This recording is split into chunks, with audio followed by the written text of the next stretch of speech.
publisher of the National Enquirer magazine, and Michael Cohen, Donald Trump's lawyer and fixer. At that meeting, there was an agreement that Pecker, the publisher, would publish negative stories about Donald Trump's rivals, positive stories about Donald Trump. He would operate a catch and kill scheme to catch negative stories, pay money for them, and make sure they never entered the public arena. These stories would be killed. So he was Trump's big backer. That was 2015, in the months before the election.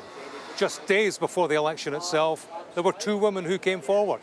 Karen McDougal, a Playboy model, she was paid $150,000. She was mentioned as a bit part player in this trial. The key player was Stormy Daniels, an adult film star who said that she had a one-night stand with Donald Trump in 2006. Just before the election, she was looking to sell her story. David Pecker, the publisher, found out about this. The lawyer went to pay her $130,000. Now, that was the hush money payment. That wasn't a crime. What the prosecution say was the crime was the way in which that money was rinsed through the books of the Trump organization. Trump paid it, they say, to the lawyer, calling it legal expenses, not calling it a hush money payment to a porn star. Prosecution say that was the false recording of a business record, therefore it was a crime, a misdemeanor crime. But it was made more serious by the timing because it was just before the election. And they say that was an effort to commit election fraud. That's an E-class felony. If Donald Trump is found guilty, technically, he could face up to 4 years in prison. Realistically, he will almost certainly not, because he's a first-time, non-violent offender. Should he be convicted, should he have to be sentenced, that won't happen immediately. He will be brought back to the court at a later date. And there will be an appeal if he is convicted. And that will take some time, probably push that appeal process beyond the November election. But we're looking at a verdict inside the next 20 to 25 minutes. If that is a conviction, then clearly that happens not just legally, but politically. It is a watershed moment, this verdict, whatever it is, because of the historic nature of it. The first time a former president has been the accused in a criminal court in the United States. Julie Rendelman has been with us over the course of this 5-week trial. Julie, deliberations over 2 days. Here we are at the end of day 2. The jury say they have a verdict. What's in your mind? So I know you want to ask me what I think the verdict is, and I cannot answer. I think because I'm always wrong. There's such anticipation. I think anyone who's tried a case on either side knows that this is just the most monumental moment. And I'll be honest, this is the most monumental moment because we're dealing with the former president of the United States, the potential future president of the United States. So I think everyone is watching. My phone keeps ringing off the hook. What do I think? What do I think? And we're about to find out. Great.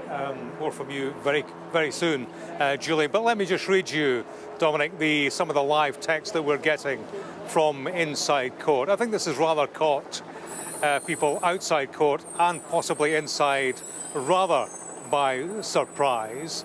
But let me read you and give you a sense of what's going on inside. The Trump table has gone from smiling to sour. They are very serious now.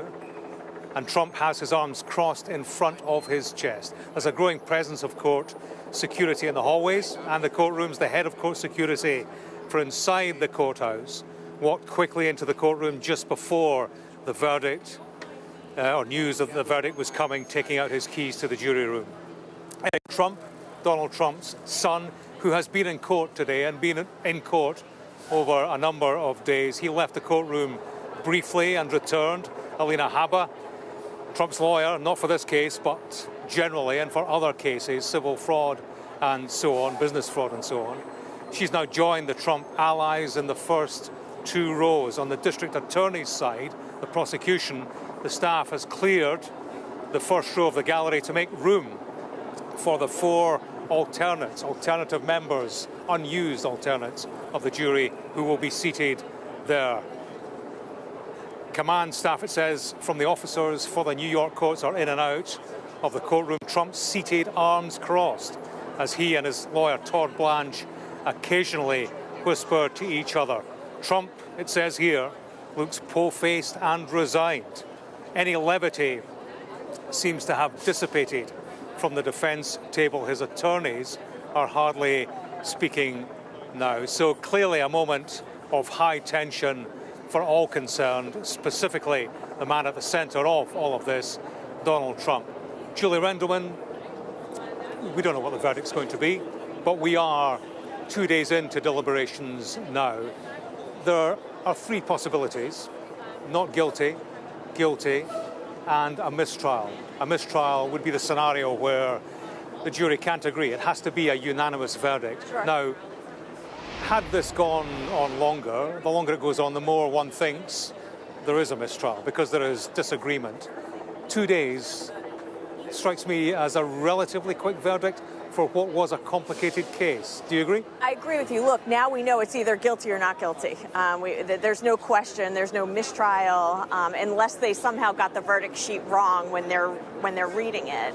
I do think it's extremely fast, whether it's guilty or not. And to your point of how complicated the case was, how much evidence there was going in, the cross-examination. So I do think whatever the verdict is, it is a pretty quick one.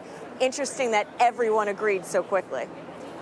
And the case, Julie, this complicated case, complicated for many reasons. It's a story that has many twists and turns. Legally, it started with the falsification of business records, Sure. and the prosecution has bolted on this crime of election fraud. Explain what they've done there and perhaps why that's controversial.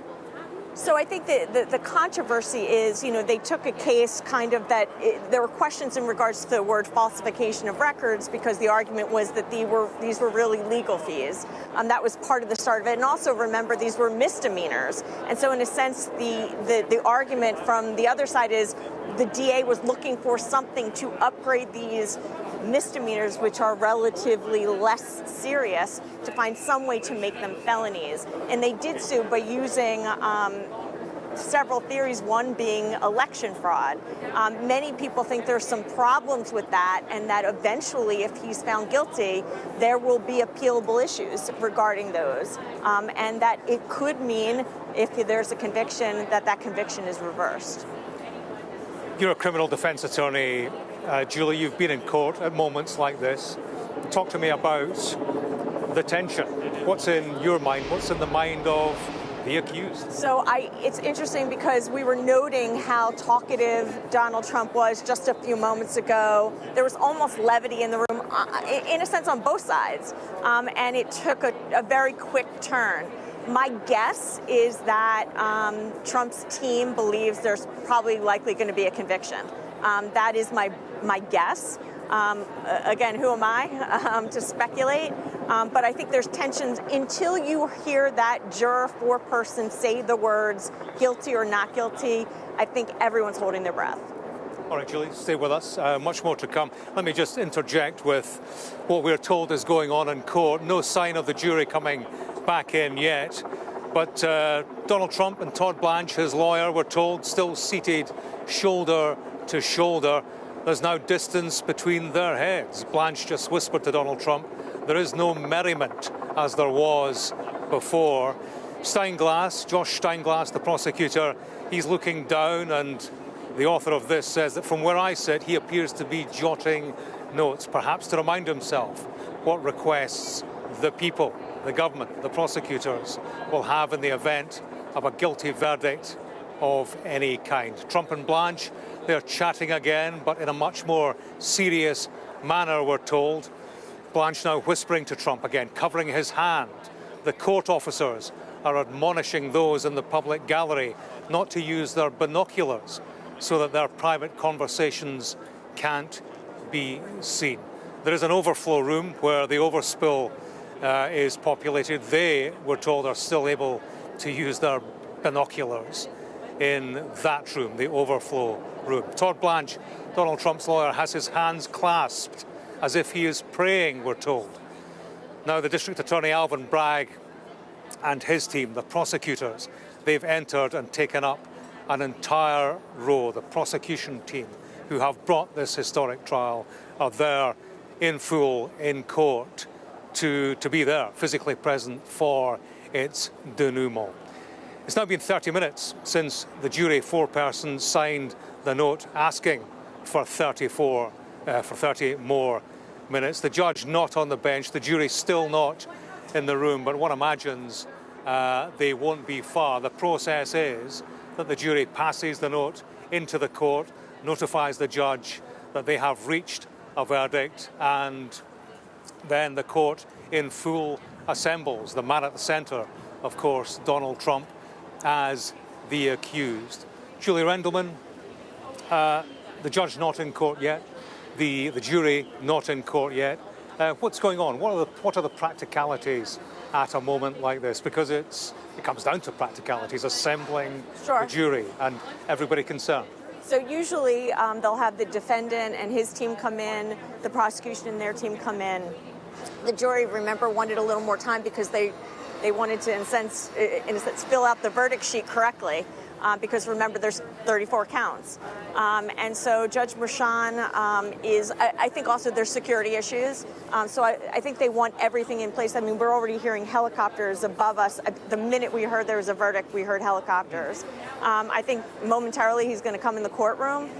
He's going to let them know that there's a note, that there's a verdict. And he's going to bring in the jury, and they're going to read it. Once they read it, there's going to be a polling, I assume, by the defense that's going to ask each and every juror to agree that that is, in fact, their verdict. He faces 34 counts, 34 charges. They're all related to the one crime, aren't they? Now, the 34 charges, they're made up of invoices, vouchers, essentially ledger entries, and checks that were signed. So lots of bits of paperwork. Sure. 34 bits of paperwork going into the one charge. It's not just one spoken word of one verdict. We will hear, as I understand it, the verdict 34 times. Correct. They might not necessarily be the same. Talk us through that. So I'd be surprised if they're not the same. The reason I say that is because they wanted time to fill it out. My guess is they've agreed that it's all or nothing. And if it's nothing, then they're going down not guilty. If it's everything, it's guilty. So I would be shocked at this point if they come back with some type of split verdict where it's guilty on some and not guilty on another. Yeah, so when they talk about give us 30 minutes to fill out the forms, that's what they're talking about, their paperwork. I think so, exactly. They need it filled out, and they need it filled out correctly. Okay, just some more, Julie, from inside court. Todd Blanche, Donald Trump's lawyer, is now leaning back, we're told, breathing deeply as Donald Trump awaits his fate, which is now minutes away. Josh Steinglass, the prosecutor, he has his eyes on the door where the jury will enter.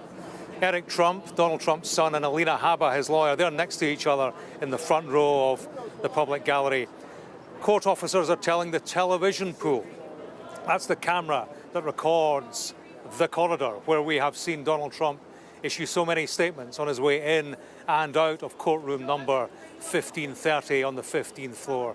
Court officers telling that pool camera they can either stay in the overflow room or stay out in the hallway for the whole time the verdict is being read. The floor, we're told, the 15th floor of the criminal court building may lock down. So these are the logistics, clearly, and the practicalities around this verdict as we wait for the jury to assemble, Dominic. But, you know, a historic verdict, and it's on its way. James, thank you for that. As we wait for the verdicts, James, let's look back over the last 4 weeks. We've seen 20 witnesses called by the prosecution, 2 called by the defence. We didn't hear from Donald Trump, who chose not to take the stand. It was a momentous event inside the court, but outside it felt more like a circus looking on from here. What was the mood like for you covering it? What were the highlights and the lowlights for you as you look back over this more than 4 weeks of extraordinary testimony inside the court and the extraordinary events outside? The mood, the mood's been interesting. What struck me, Dominic, is how at the start the media was here in force. It was a big deal. It was a big story. It's always been a big story, but over the course of the 5 weeks, the media thinned out, the crowds thinned out. I look across at the park today where the police have corralled protesters for and against Donald Trump.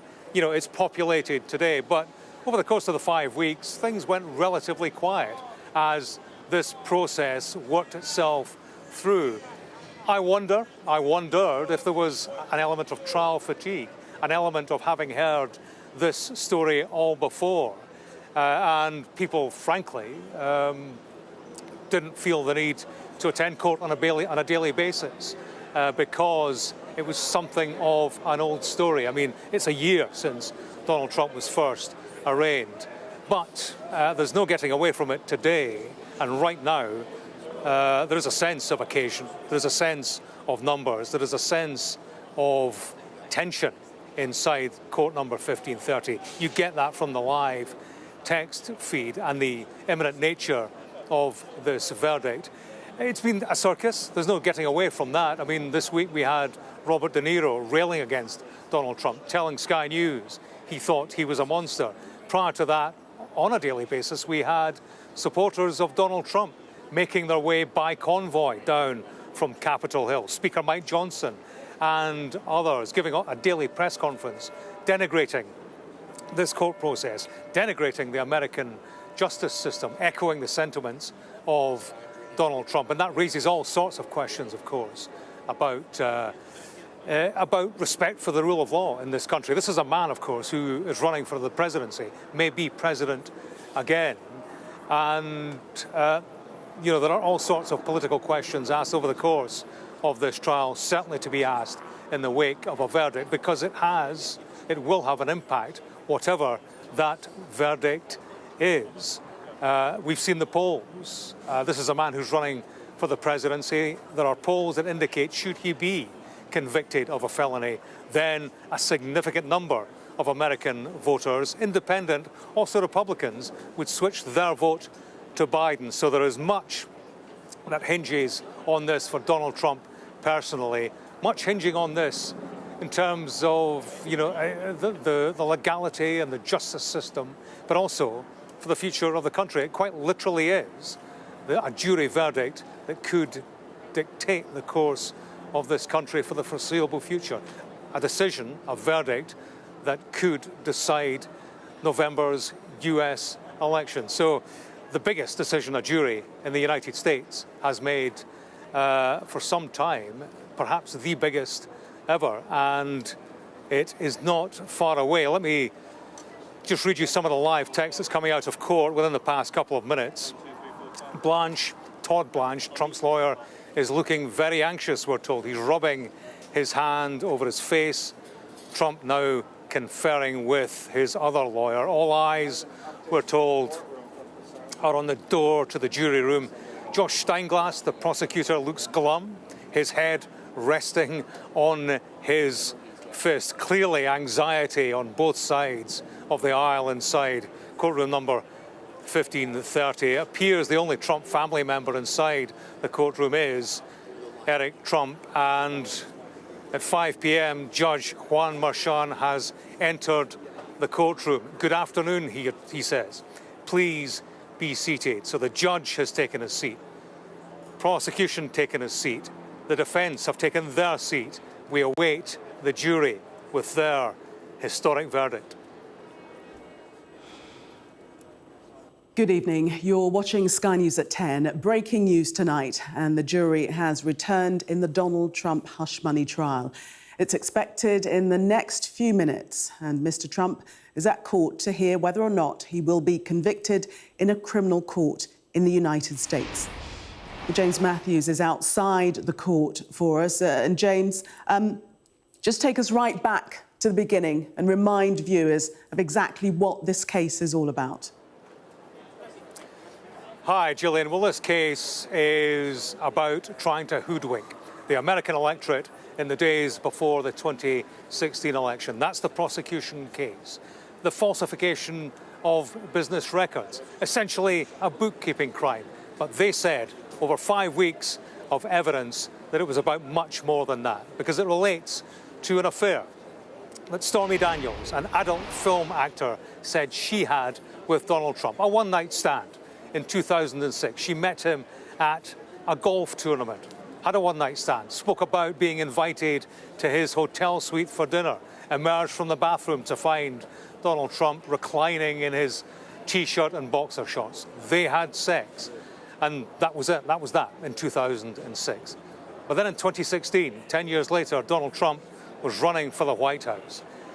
He didn't want negative stories to come out about him that would impact on his running for office. A video came out that showed him talking in very lewd terms about women. Access Hollywood tape, it was called. It was a scandal. It was a crisis within the Trump camp, as just in the weeks before the 2016 election. He didn't want any other scandal, but another scandal is what he got. Stormy Daniels came forward. She was trying to sell her story. Friends of Donald Trump found out about this. To silence Stormy Daniels, Trump's lawyer paid her $130,000 to keep quiet. That wasn't a crime. It's not a crime to pay somebody hush money. Donald Trump was duly elected as the president in 2016, and it was the months after that the crime was committed. His lawyer, who'd paid the $130,000, went to Trump to get his money back, to be reimbursed. And he was reimbursed. But the way that was done, it wasn't put through the books as payment to a porn star. It was put through the books as legal expenses. And that was the crime. The crime, a bookkeeping crime essentially, but the falsification of business records to commit election fraud, to silence that story that might have upended his presidential campaign. That's what's brought us here to this court building in Lower Manhattan. And right now, on the 15th floor in courtroom number 1530, a jury is on the verge of delivering its verdict. Around 40 minutes ago, Gillian, they sent a note, after 2 days of deliberation, sent a note to the judge, Juan Marchand, to say that they had a verdict. Could you give us 30 minutes, they said, to fill out the form? And that was 40 minutes ago. So right now, inside that courtroom, and I'm looking at the live text feed, we have the judge on the bench. We have the defense in their seats. We have the prosecution, and we have the accused awaiting his fate. I'm looking at the text feed. Juan Marchand, the judge, are we ready to bring back the jury? Both parties say yes. Seated in the courtroom, we're told, behind Trump are Stephen Chung, Caroline Leavitt, his campaign press aides. If they enter the courtroom at all, typically they are seated in the far back. So Donald Trump has his supporters in court. Eric Trump is there, Alina Habba, his lawyer, is there, and he's seated next to his lawyers. We're told they are looking glum, anxious, whereas before the jury announced they had a verdict, Trump appeared to be in good spirits. At the end of day 2 deliberation without a verdict, well, that turned on a couple of minutes, just around 4:30, when the jury were about to be sent home. That's when they sent their note to say, well, hang on, we've decided. Julie Rendelman is a criminal defense attorney. Hi, Julie. They said they needed 30 minutes. That was 40 minutes ago. There's a lot of practicalities to deal with, logistics, getting people into the courtroom. We are going to hear 34 different verdicts. Just talk to me about why that is. Well, because it's 34 different counts, and so a jury has to make a decision as to each one. There was arguments to be made that a jury could have split the verdict, picked some and not others. But it looks to me, there was no question they had to go through each 34 counts separately. Actually, just looking at the live text from inside court, Judge Marchand telling those gathered, you may be seated. Do all parties stipulate that all parties are present and properly seated? Yes, comes the answer. Marchand addressing the jurors. Jurors, we received, and I can tell you, the verdicts are in, and Donald Trump, the 45th President of the United States, has been found guilty on 15 counts so far. He has been found guilty of the falsification of business records to commit election fraud, a historic decision made inside a New York courtroom within the past few minutes. A jury has returned and it's delivering. It has 34 verdicts to deliver. We're at 22 and counting, and I can tell you that everyone is guilty. 34 counts that feed in to the single crime of election fraud. A prosecution case that said this was a man who tried to hoodwink, indeed successfully hoodwinked, the American electorate into allowing him to become the 45th president, concealed a story about an affair with a porn star, kept it quiet, silenced her, and that enabled him to enter high office. The counts now at 34, and everyone has a G against it, a G for guilty. Donald Trump, in this historic trial, has been found guilty. And I'm hearing cheers to the left. There is a park opposite the court building with Trump supporters and Trump opponents. And clearly there is a degree of joy amongst those who oppose Donald Trump, who have queued on a daily basis to get inside court, gathered outside court. And a man who has divided this country down the middle divides them once again. You can see it here in New York. Joy on one side of a New York park, despair, anger on the other side. Guilty on all counts. Julie Rendelman, he's guilty. He was the 45th President of the United States. He wants to be president again. What do you make of it?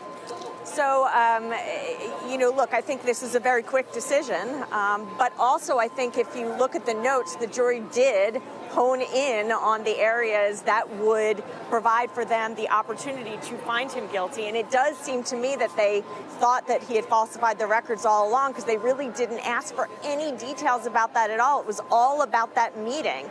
And the meeting is kind of the start of the conspiracy, and the jury determined that, in fact, that was. And so, we will not necessarily know which of the bad acts or the secondary crime each juror held on to, because they didn't have to be unanimous in regards to that. But I think, look, this is, in my lifetime, is the first time we're ever seeing the likes of this. He's been convicted of a crime. He's been processed through a criminal court and been found guilty. It's a huge story. It is, and the story is not over. And I say that because, there is issues regarding sentencing. B, there are a ton of appellate issues that are going to keep this case going for many years to come. And I think C, which is the most practical, most relevant thing, is what, if any, effect will this have on the election? And talk to me about the sentencing and the process from that. Sure. So the next step is, I can't believe I'm saying this, that Donald Trump would be interviewed by probation.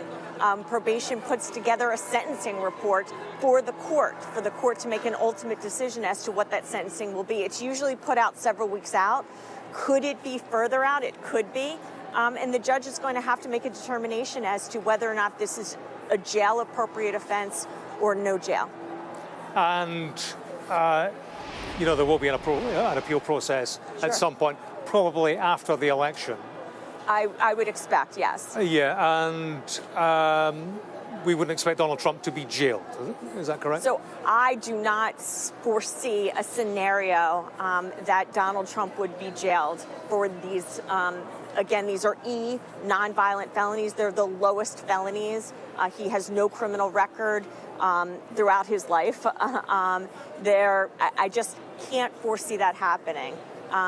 again, I've been wrong, but I would be shocked. And I'm not sure that that would be the right decision in regards to Rashawn's position. Yeah. The US Constitution doesn't prevent anybody who's behind bars from running for the presidency. Eugene Debs did it in 1920 for the Socialist Party. He was jailed for sedition, protesting against World War I. The legal status of somebody who is criminally convicted has to impact on somebody running for political office. You're a criminal defense attorney, I know, but you've dealt with many convicts. He has a rebrand. He has a criminal rebrand, and it taints an individual. So, I mean, we can view it that way. There's others that say that this was all politically motivated, and therefore this may help him win the election. You know, I always say time will tell, because time will tell.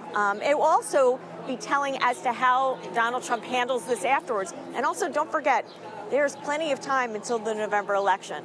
A lot can happen during that period of time aside from a conviction. And so it's amazing that this is the case that potentially could have the impact, considering all the other cases that were brought against him that won't see the light of day, potentially ever, if not after the election. Okay, Julie Rendelman, many thanks for your analysis, much appreciated. Gillian, some more coming from the live text in court, talking about the jury foreperson, speaking in a firm voice throughout their delivery of that verdict, guilty on all 34 counts. Trump has not really changed his demeanour, we're told, other than looking down. He's upset. Eric Trump, his son, looks angry. Alina Habba, his lawyer, looks down, appears to be texting. Trump looks over at the jurors as they confirm their individual verdicts. Juan Marchand, the judge, thanks the jurors, acknowledges that they've spent a long time away from their family throughout this 5-6 week trial. He asked them, say you all, is this the verdict, the formality at the end of a court case? Would either party like the jurors polled? Yes, please, says Todd Blanche, the lawyer for Donald Trump. He asked for the jury to be polled, essentially asking individual members what their finding was. We can't hear the jury's responses. The clerk of the court says, Your Honour, the jury has been polled. Juan Marchand says, jurors, I want to thank you very much for your service. I want you to know, he says, that I really admire your dedication, your hard work. You gave this matter the attention it deserved, and I want to thank you for that. I want you to know, he says, the admonitions I gave you throughout the case no longer apply. You are free to talk about this case. The choice is yours. And the judge says to them, I would like to meet with you personally in the jury room to thank you. I'm not permitted to discuss your deliberations, he says. The jury has been excused. Every member of the jury, we're told, had to walk in front of Donald Trump, whom they just found guilty on all 34 counts. The judge asks the parties, anything you'd like to go over? Todd Blanche, the lawyer for Donald Trump, argues for a motion of acquittal. He says there's no basis, there's no way that this jury could have reached a verdict without the testimony of Mr. Cohen, Michael Cohen, the lawyer for Donald Trump. There's no reason that the court should allow a verdict, he said, referring to the fact that Michael Cohen himself is a convicted perjurer, a man who spent time in jail. There's no reason, says Todd Blanche, the court should allow a verdict, knowing that one of the witnesses, he talks about Cohen, he talks about no evidence, there having been no evidence, certainly a limiting of evidence between charged conduct. He says a limited connection was Michael Cohen. Prosecution, Josh Steinglass, he says, we of course disagree with Trump, the Trump lawyer's characterization of Michael Cohen's testimony. And the judge says to Todd Blanche, your motion for acquittal is denied. He remains convicted. So there we have it.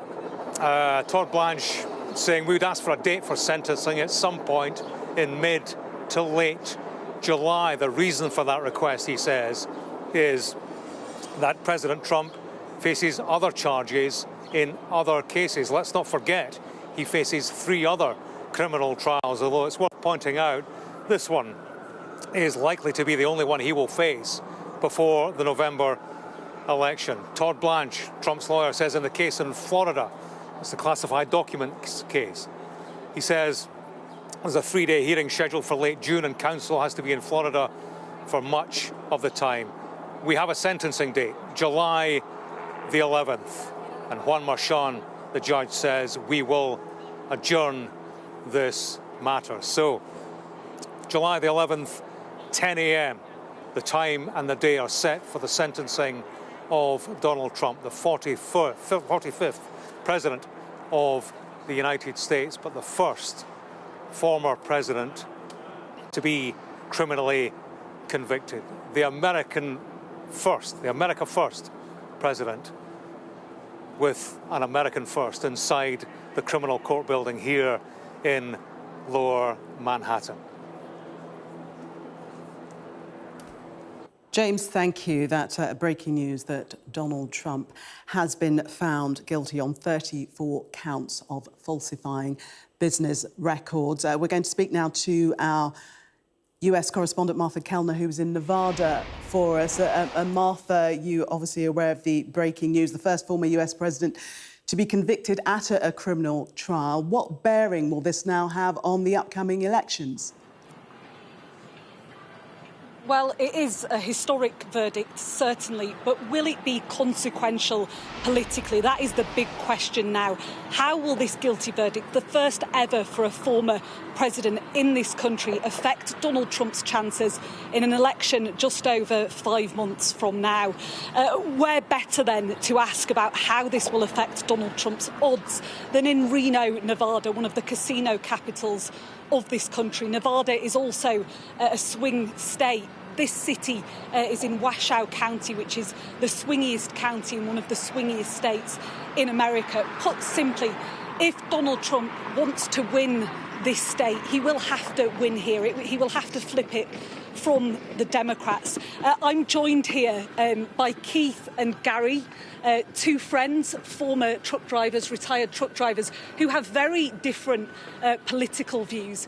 Just to ask you first, Keith, you're a diehard Trump supporter. How will this guilty verdict for Donald Trump affect the way you vote, if at all? It won't affect the way I vote. It's an embarrassment for our country. I'm completely embarrassed at the witch hunting that's been going on, at the division in this country. I think Donald Trump did a phenomenal job running this country. That's what we need, somebody that's going to run the country. This was a rigged trial by a conflicted judge who was corrupt. It's a rigged trial, a disgrace. They wouldn't give us a venue change. We were at 5% or 6% in this district, in this area. This was a rigged, disgraceful trial. But the real verdict is going to be November 5th by the people. And they know what happened here, and everybody knows what happened here. You have a Soros-backed DA, and the whole thing. We didn't do a thing wrong. I'm a very innocent man, and it's okay. I'm fighting for our country. I'm fighting for our Constitution. Our whole country is being rigged right now. This was done by the Biden administration in order to wound or hurt an opponent, a political opponent. And I think it's just a disgrace. And we'll keep fighting. We'll fight till the end and we'll win, because our country's gone to hell. We don't have the same country anymore. We have a divided mess. We're a nation in decline, serious decline. Millions and millions of people pouring into our country right now, from prisons and from mental institutions, terrorists, and they're taking over our country. We have a country that's in big trouble, but this was a rigged decision right from day one, with a conflicted judge who should have never been allowed to try this case, never. And we will fight for our Constitution. This is long from over. Thank you very much. Why should voters vote for a convicted felon? Are you going to drop out? You believe in the rule of law? You trust the jury? speaking after being found guilty on 34 counts of falsifying business records. Speaking for the very first time there, saying that it was a corrupt judge, a rigged trial, rigged and disgraceful, and that he will keep fighting on. James Matthews is in New York outside that courthouse. Confirmation from Donald Trump there, James, that he will continue to fight. Yeah, no surprise, Gillian. I mean, we've heard that day in, day out, on his way in and on his way out of court, haven't we? A man who's fought a political campaign from the corridor of a courthouse. And I suppose Donald Trump's challenge, certainly Donald Trump's strategy, has been to create a wall of sound, criticism about everything out with the courthouse.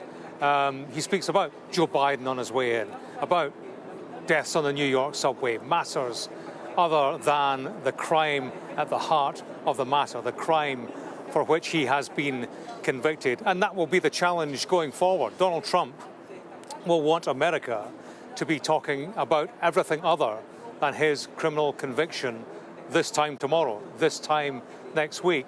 And, you know, who's to say they won't be? Because this is largely an old story. It's a story that we have been told over the course of months and indeed years. I mean, in terms of the witness evidence, there was an insight, and we heard from people like Hope Hicks, people in Trump's orbit, who gave us an insight into the sense of crisis that he was battling against, and which triggered the payment to the porn star, the effort to silence a news story. But to a large degree, it was an old story.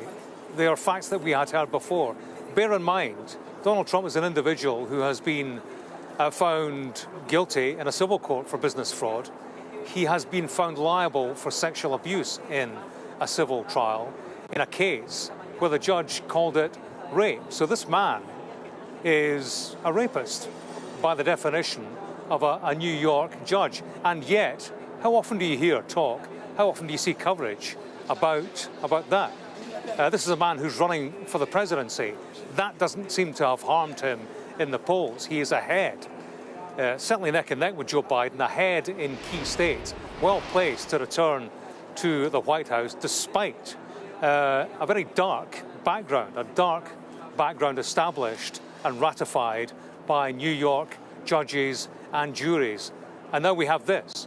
For the first time, a former US president has been convicted of a felony, an E-class felony. It's at the lower end of the scale, but it's a felony nonetheless. He has been convicted. He is a criminal, and yet he is well placed to return to the White House. So I think the Trump strategy from here is what we have just seen. It's about the system being against him. It's about a political witch hunt, as he would characterize it. It's about dismissing the integrity of this court and this country's justice system as a whole, frankly. And it's, you know, timing's important. Timing's important in terms of how he can spin the PR war in his favor. We're not far from a November election. Sentencing on the 11th of July is just 4 days before the Republican National Convention, at which he will be crowned the Republican candidate, barring any big surprises. So, you know, the Trump bandwagon rolls on, and we wait to see what impact it will have on the American public at large. We're expecting reaction from the President, Joe Biden. He has been quiet over the course of this trial. The Democrats acutely aware of accusations of political bias. For Biden to be seen to jump in to that kind of territory, they would have seen the danger of that being, of that driving the narrative, the Trump narrative, that this was a political witch hunt. So Biden, he's stepped back from the fray. We are told that he will speak sometime fairly soon in the wake of this verdict. We're told that his campaigning is going to be more aggressive. Clearly, they are concerned at Trump showing in the polls and where Biden is in relation to Donald Trump. It is a tight contest despite this, despite months, years of scandal, the Trump machine appears impenetrable thus far, and it is a question how much this plays in to the whole political narrative and to the mindset of the American electorate at large. It was very ugly, all of this. It's an ugly crime. It was an affair, a one-night stand with a porn star. This is a married man. He was married to Melania at the time, and the prosecution brought Stormy Daniels, the porn star, to court to tell her story, to tell the story that Donald Trump wanted kept from the American public. And we heard why he would have wanted that to be the case. It was a celebrity golf tournament in Lake Tahoe, Nevada in 2006. She met Trump. He invited her to dinner. She went to the hotel suite. The doorman let her in. She went in to find Trump in silk, she said, or satin pajamas. Said, what are you doing? She wanted him to change. And he then, Julie did. They had a chat. He produced a magazine on which, the front cover of which he was on. They directed us. And, they directed us right there. So they him. She ended up spanking him with this magazine on the backside. So that happened. She went to the bathroom, re-emerged, and found Donald Trump on the bed in his T-shirt and boxer shorts with one leg raised. They then ended up having sex. She said that she blacked out. A lot of excitement around here, I can tell you. Journalists and others emerging from the court, many police around, cordoned off areas for the media. So that's the shouting.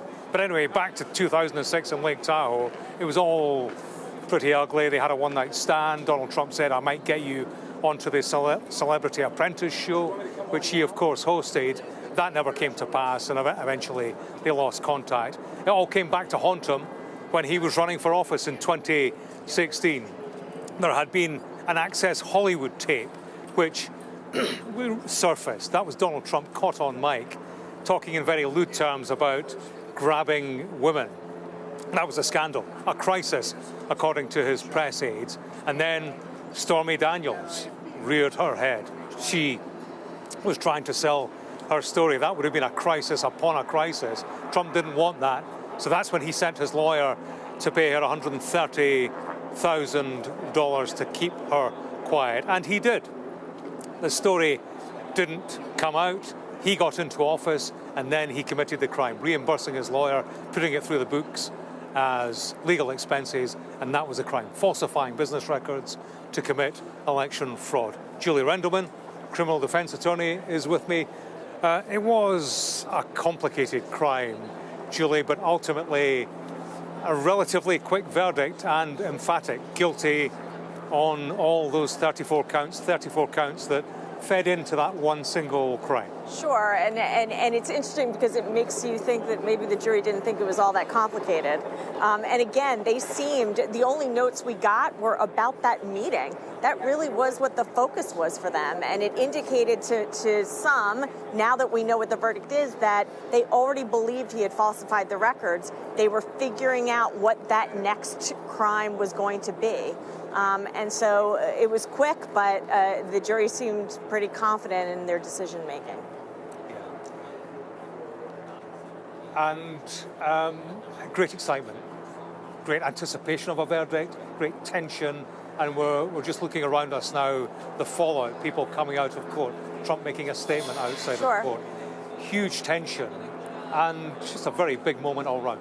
Absolutely. I mean, we've been here for a while, and I think everyone, watching this is from many different political views, and I think inevitably people are going to have very different views about this verdict and what it means. And there's some that argue that this verdict will help him get elected. Some believe that this will sway in the favor of the Democrats. But I think one thing that's very interesting is I'm curious if the jury is going to talk, because there's always a juror that wants to talk about what happens. That is fodder for the defense, because if someone says something that indicates some problem with what happened with the jury's decision, that also can open a can of worms with regards to a possible appeal. Great. Thanks very much, Julie. Stay with us. More from you to come. We have had a statement from the Biden-Harris campaign on today's verdict. I'll read it to you. Julian. It says, in New York today, we saw that no one is above the law. Donald Trump has always mistakenly believed he would never face consequences for breaking the law for his own personal gain. But today's verdict doesn't change the fact that the American people face a simple reality. There is still only one way to keep Donald Trump out of the Oval Office, at the ballot box. Convicted felon or not, Trump will be the Republican nominee for president, it says. The threat Trump poses to our democracy has never been greater. He is running an increasingly unhinged campaign of revenge and retribution, pledging to be a dictator on day one and calling for our Constitution to be terminated so that he can regain and keep power. A second Trump term means chaos, ripping away Americans' freedoms and fomenting political violence. And the American people will reject it this December. Michael Cohen, one of the key players in this trial, he has also tweeted what's clearly his pleasure at the verdict, a picture of the 34 counts, guilty on all counts, exclamation mark. He says, hashtag Team Cohen. Cohen was a key player, the central figure in this story, certainly a key figure in the prosecution case. There were documents, there were phone records, but he was the man who pulled it together. He was the man who was in the room when the crimes were committed, a man who paid himself out of his own pocket, raised the money against his house, the $130,000 to pay Stormy Daniels. And he went to the Oval Office after Trump had been elected president. That's when they agreed that he would be repaid in a series of checks, 12 checks of $35,000 each, reimbursed for his trouble. Ultimately, they fell out, and they fell out because Michael Cohen got arrested. There was an investigation by the FBI into Russian collusion. Cohen came to the attention of the FBI and had his house raided. He was in some difficulty at that point. He reached out to Donald Trump, and Trump told him to hang tight, to stick with him. And what Trump then did was got his lawyer, Bob Costello, to contact Cohen, to tell him, sleep well, you have friends in high places, he was told. And it created an almost mafia scene, the Don at the center of it all. Then the President of the United States sending his surrogates, his people, to keep an eye on Michael Cohen to make sure that he didn't flip. What happened was that Cohen didn't trust the Trump camp. He didn't trust the lawyer being sent to keep an eye on him. And he ended up on an American news channel talking about the crime, talking about the man who directed him to commit crime, and he pointed the finger at Donald Trump. The two then fell out. Clearly, Cohen went to jail. He was convicted for a number of crimes, and they all came back together in this court case, in this court building, and Cohen testified that Trump was at the heart of the conspiracy. The defense put all their effort into denigrating him as a witness, casting doubt on his credibility. And that's where the case rested. That's where it hung in the balance. Who would the jury believe, the defense or the prosecution, when it came to Cohen? Would they trust in the evidence of a man convicted and once jailed, or would they dissociate themselves from his evidence? Would they discard it because of his background? What the prosecution said was, look, we know this man's a liar. He will tell you he's a liar, but we didn't pick him up at the witness store. We picked him up because he was Trump's man. He was a liar that Trump chose, that Trump hired, because Trump is a man who needed to surround himself with people who told lies. So clearly, that appears to have resonated with a jury who, after 2 days of deliberation, have come back with their verdict. 34 times the jury foreperson spoke the word guilty from the jury box inside that courtroom. Julie Rendelman, criminal defense attorney, you've been with us over the course of this trial. Julie, now we've had time to to take a short breath. You know, as somebody who knows their way around that building, knows their way around criminal trials, you feel a sense of occasion? Have you in the past, or as the jury delivered their verdict, and we have seen a former president convicted of a crime? While you were talking, of course, I was listening, and then the one other area I think I started to think about is Michael Cohen, because there's one person that's going to be celebrating immensely tonight, and that is him. And I think there's going to be a sense for him that he's been not vindicated, because obviously he too was convicted of numerous crimes, but that he spoke and the jury heard him. And so I think it's interesting to think about all the different players in this case and what they're going to do when they walk out of this courthouse or when they go home at night, and how it's impacting each and every player, including the judge, the defense attorneys, and those that watch this case. All right, Julie, many thanks. Speak to you more in due course. There you go. That's the scene from the criminal court building in downtown Manhattan for now, Gillian. More from here in due course.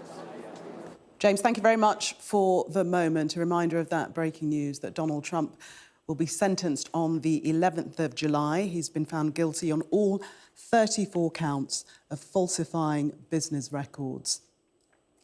We have heard from Donald Trump briefly when he exited the court, saying that he would fight on.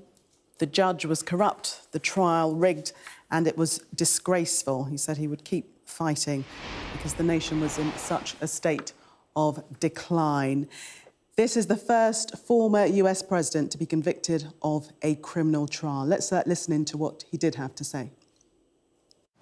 This was a disgrace. This was a rigged trial by a conflicted judge who was corrupt. It's a rigged trial, a disgrace. They wouldn't give us a venue change. We were at 5% or 6% in this district, in this area. This was a rigged, disgraceful trial. But the real verdict is going to be November 5th by the people. And they know what happened here, and everybody knows what happened here. You have a Soros-backed DA and the whole thing. We didn't do a thing wrong. I'm a very innocent man, and it's okay. I'm fighting for our country. I'm fighting for our Constitution. Our whole country is being rigged right now. This was done by the Biden administration in order to wound or hurt an opponent, a political opponent. And I think it's just a disgrace. And we'll keep fighting. We'll fight till the end, and we'll win, because our country's gone to hell. We don't have the same country anymore. We have a divided mess. We're a nation in decline, serious decline. Millions and millions of people pouring into our country right now from prisons and from mental institutions, terrorists, and they're taking over our country. We have a country that's in big trouble, but this was a rigged decision right from day one with a conflicted judge who should have never been allowed to try this case, never. And we will fight for our Constitution. This is long from over. Thank you very much. Why should voters vote for a convicted felon? Well, Donald Trump will be sentenced on the 11th of July. That is just 4 days before the Republican National Convention. Let's cross to our US correspondent, Martha Kellner, who's in Nevada for us. And Martha, I wonder if you can reflect on what this sentence will have, what bearing it will have on the upcoming elections. Yeah, a historic verdict, Gillian. It will be a historic sentencing too. But will it be consequential politically? That is the big question now. How will this guilty verdict, the first ever for an American president, affect the odds of Donald Trump becoming president once again in an election in just over 5 months' time? Where better to ask about the odds than here in Reno, Nevada, one of the casino capitals of the United States. Also, Nevada, one of the swing states. Put simply, if Donald Trump wants to win the election in 2024, he is likely to have to wrestle this state back from the current president, Joe Biden. I'm joined by a Donald Trump voter, retired lorry driver Keith. Keith, Donald Trump guilty on all 34 counts today. How will this affect the way that you vote, if at all? It will not affect the way I vote. I think it's a shame for our country. I think it's ridiculous that was even brought. It's what this country's become. Witch hunting, demonizing, finger pointing, instead of getting together on issues, instead of spending money on worthless things like we've been doing in the last administration. Donald Trump describing this as a sham trial, as a disgusting verdict. It sounds like you think the same. You would, from what I'm understanding, be happy to vote for a convicted felon in November. He's not a convicted felon. This is a joke. This whole thing is a mockery of our whole country. You know, I love America, and what we've become is sad. To see it come to this is really sad. To see the way we're throwing money away, giving people, fighting over issues, not getting together on anything, you know, it bothers me very much.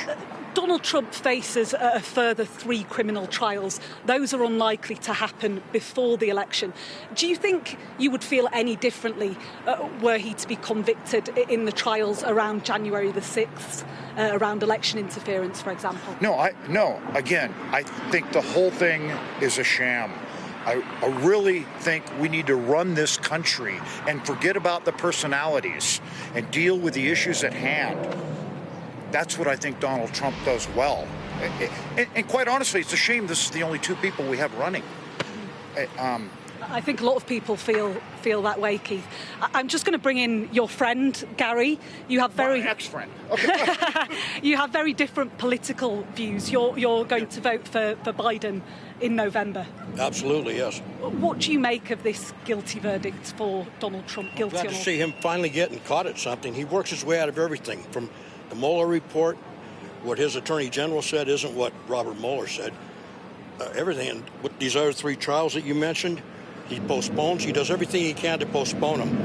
And if he were innocent, an innocent man would be saying, come on, let's get this over with. Find me innocent. How about in the hidden documents? You being from England, our allies can't trust us anymore to have him as president. It's top secret stuff being stored at Mar-a-Lago. And if he's not around, you want to know what his opinion is on something? Ask Vladimir Putin. He'll tell you. And Trump wants to pull us out of NATO. How does the English people feel about that? I think it's an invitation to another war. What I keep hearing time and again, Gary, speaking to people here, especially die-hard Trump voters, his base is unlikely to be moved by this verdict. We heard that with your friend Keith. They'll still vote for him regardless of a guilty conviction. It's amazing. Do you think it will affect the overall result in November, this guilty verdict? They say it could. I really don't know. It's going to be very tight. We have some states that they're going to vote one way. You know, the media system that the Trump voters listen to, I've heard before that first rule of fascism is to discredit the media, and that's all they do. That's all they've been doing. I'm a 69-year-old that voted Republican for over 40 years until Trump came. I voted for Trump the first time. After 4 years of him, there's no way I could do that again. It's just not possible. You were mentioning before we were having a little chat off camera about why you think this particular case is consequential, the dealings that he had with Stormy Daniels. Do you think the behaviour that's being recapped during this trial is unbecoming of a president? No, it's not. But that's Donald Trump. Well, I'm surprised they're even prosecuting him for this, but at least he gets away with everything. He walks away from everything. And I pay attention to the real news, what he calls fake news. And I was just telling Keith, I bet you didn't even watch the select committee hearings if you're familiar with that about after he got out of office. I watched them. There was 300 witnesses. They were all Republicans. And yet most of the Republican people I know, they say, what do you think of the select committee hearings? They didn't watch it. They don't want to know the truth. At least listen to both sides. It's brilliant. Thank you very much, Gary. Gary, they're reflecting on something that we do hear time and again, and that is the view that Donald Trump seems to get away with anything. That's how he got his nickname Teflon Don. Well, now we have a conviction on these 34 counts, 34 guilty counts, he will be likely a convicted felon by the time this sentencing happens. But the question is, how will it affect him politically? And the polls are divided on that. We've seen various polls over the last couple of months that suggest that independent voters may well be swayed by a guilty verdict in this case. But there was another poll today from the American news organisation PBS that showed that 2/3 of registered voters will not be impacted by a guilty verdict for Donald Trump. And in fact, 25% of Republican voters would be more likely to vote for Donald Trump as a result of this guilty verdict. So it's certainly a murky, uncertain picture out there, but we'll certainly be speaking to voters here to get their views on whether it will affect the way that they cast their ballot just over 5 months from now. OK, Martha, for the moment, thank you. Just to recap on that breaking news, significant news that the first former US president to be convicted at a criminal trial. Well, let's hear now from our US correspondent, Mark Stone, who's in Washington, D.C. What's the reaction been there? What an extraordinary moment, Gillian. We have expected that this moment would come, guilty or innocent, there would be a verdict. And yet still, as the moment has come, it is quite extraordinary. A moment of history without question. In terms of reaction, well, yes, we have had a statement, not from Joe Biden, the president, but from the Biden-Harris campaign, from Joe Biden, the candidate. And I will read it to you. It says, "In New York today, we saw that no one is above the law. Donald Trump has always mistakenly believed that he would never face consequences for breaking the law for his own personal gain. But today's verdict does not change the fact that the American people face a simple reality. There is only one way to keep Donald Trump out of the Oval Office: at the ballot box. Convicted felon or not, Trump will be the Republican nominee for president." It goes on to say the threat Trump poses to our democracy has never been greater. He is running an increasingly unhinged campaign of revenge and retribution, pledging to be a dictator on day one and calling for our Constitution to be terminated so he can regain power and regain and keep power. A second Trump term means chaos, ripping away Americans' freedoms and fomenting political violence, and the American people will reject it this November. That there, a statement from the Biden-Harris campaign. In terms of President Biden, the White House, we've heard only from Ian Sams, who is a spokesperson for the president, who says simply, "We respect the rule of law and have no additional comment." Joe Biden, President Biden, is currently at his home in Delaware. It is the anniversary of the death of his son, Beau, and so he has gone to Delaware to mark that moment. He's due back here in Washington at the White House tomorrow. There has been quite a bit of speculation over the course of the past week over whether or not President Biden would choose to address the nation after this verdict had come through. The briefing that we have had is that President Biden was mulling over whether or not to do this and whether he would do it at a White House setting rather than a campaign setting. Well, the fact is that because the verdict has come today, we didn't know when it would come. It could have come next week when he is not due to be at the White House anyway. The fact that it has come today, he is at the White House tomorrow, and I think there is a suggestion certainly that there will be some sort of a statement to the nation from President Biden. I wonder if it's an easier statement for him to make given the guilty verdict.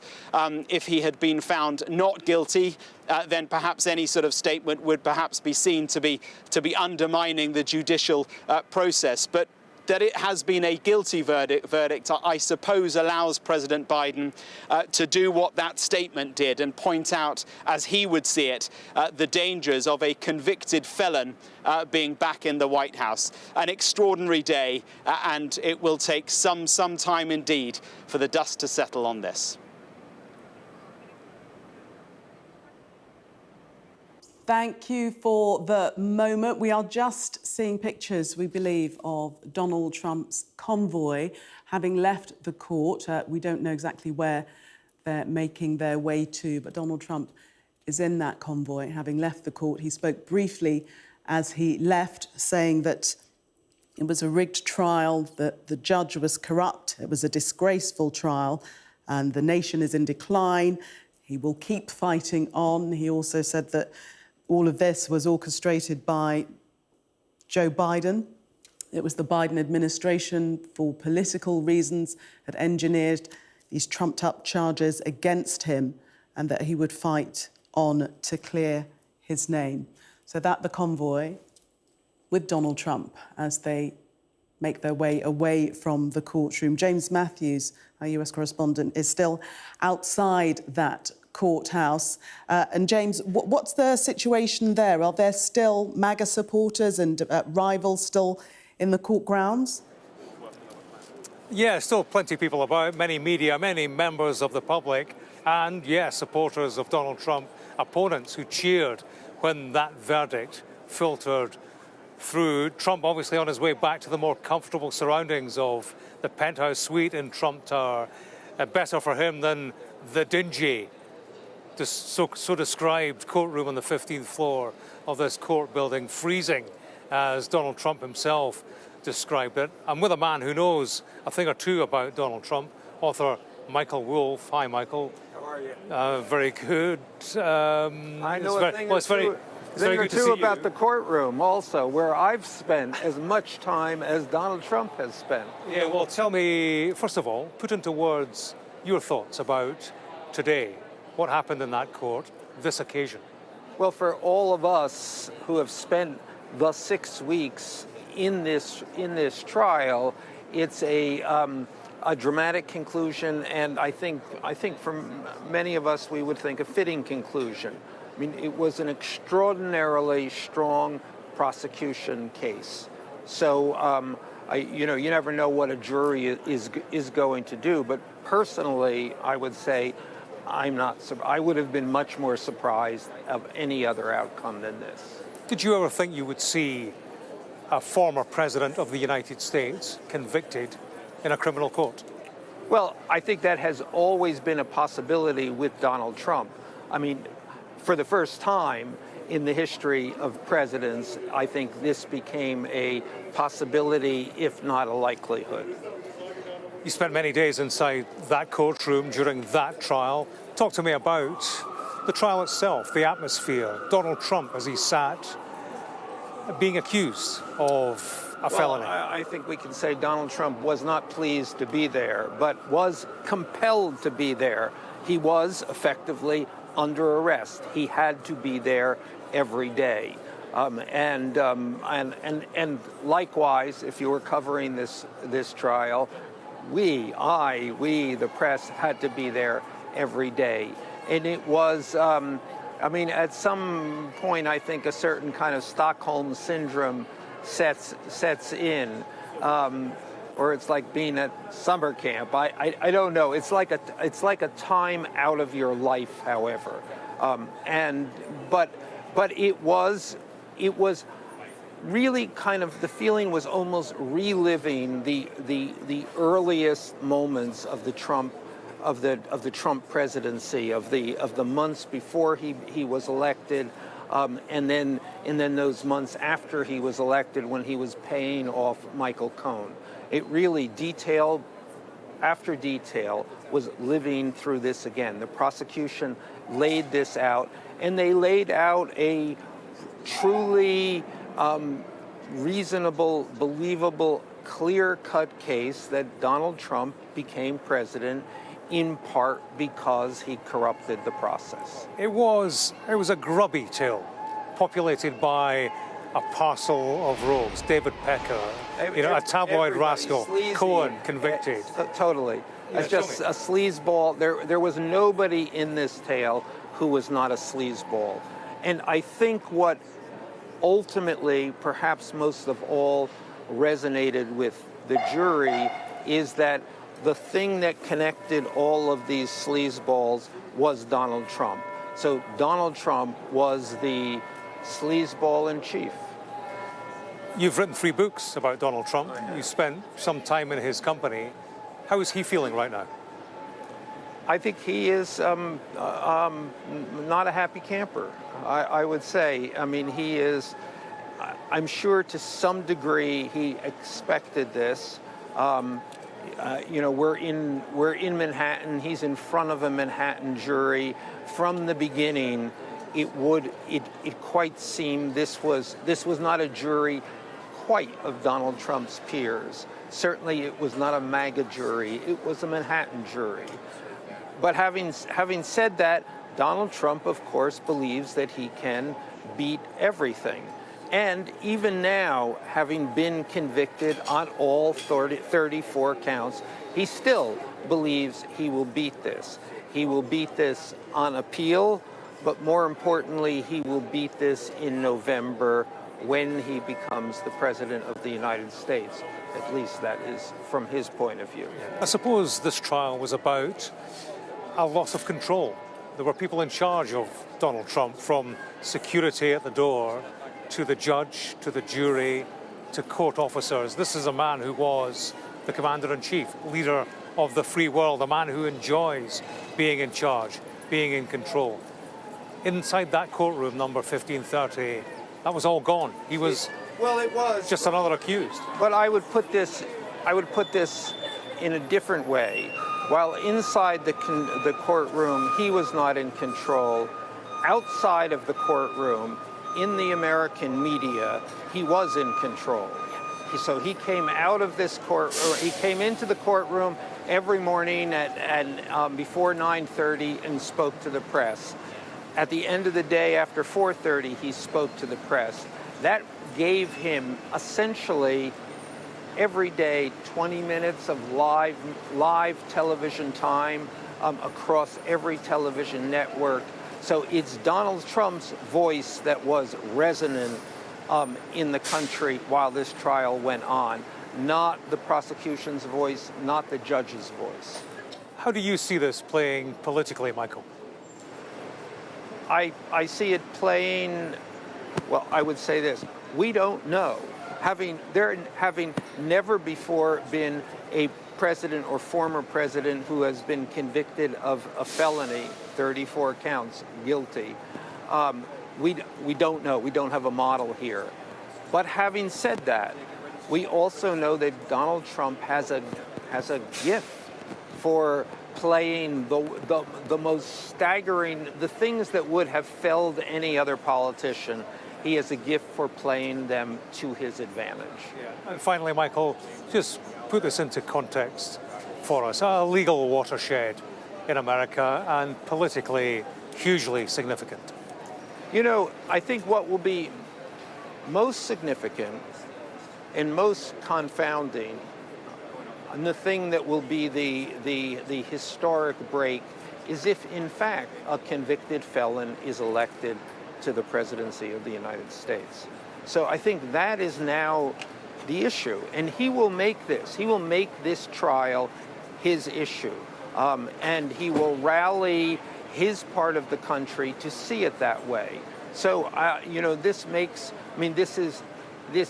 already was an historic campaign.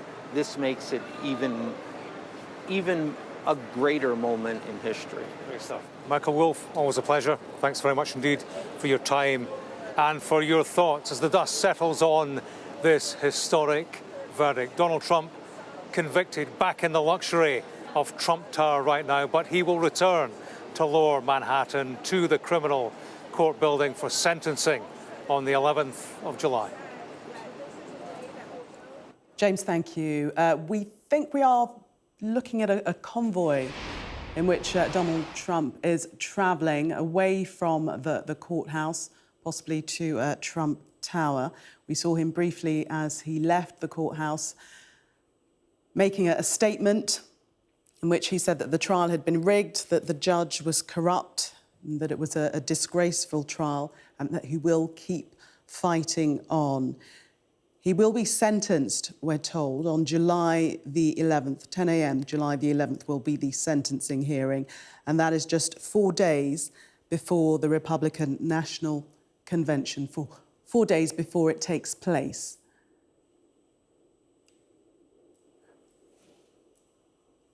We believe that this is an historic sentencing on all 34 counts, the first former US president to be convicted at a criminal trial. And as I say, the sentencing to take place just 4 days before the Republican National Convention. Let's cross to Mark Stone, who's in Washington, D.C. for us now. And Mark, what's been the reaction there in Washington? Well, first of all, I just think that that point that the sentencing comes so soon before the Republican National Convention in Milwaukee is in and of itself extraordinary. It will be another remarkable moment. Of course, the convention is the point at which the candidate is formally becomes the candidate. It is that moment when the Republican Party comes together around their man, the man they want to be the president of the United States, a man who, their man, is now a convicted felon and will have been sentenced a few days before. Will he be sentenced to jail? We just don't know. So perhaps he wouldn't even be at that convention. These are all questions that are as yet unanswered. I have to say there are many commentators who believe it is extremely unlikely that he would face jail time for this. But then there were many commentators who said they did not believe he would be found guilty, and yet he has. So take nothing off the table, I think, is probably the advice there. On your question, well, yes, we have had a statement from the Biden-Harris campaign. It is interesting in the way it's framed because it's not a statement from President Biden.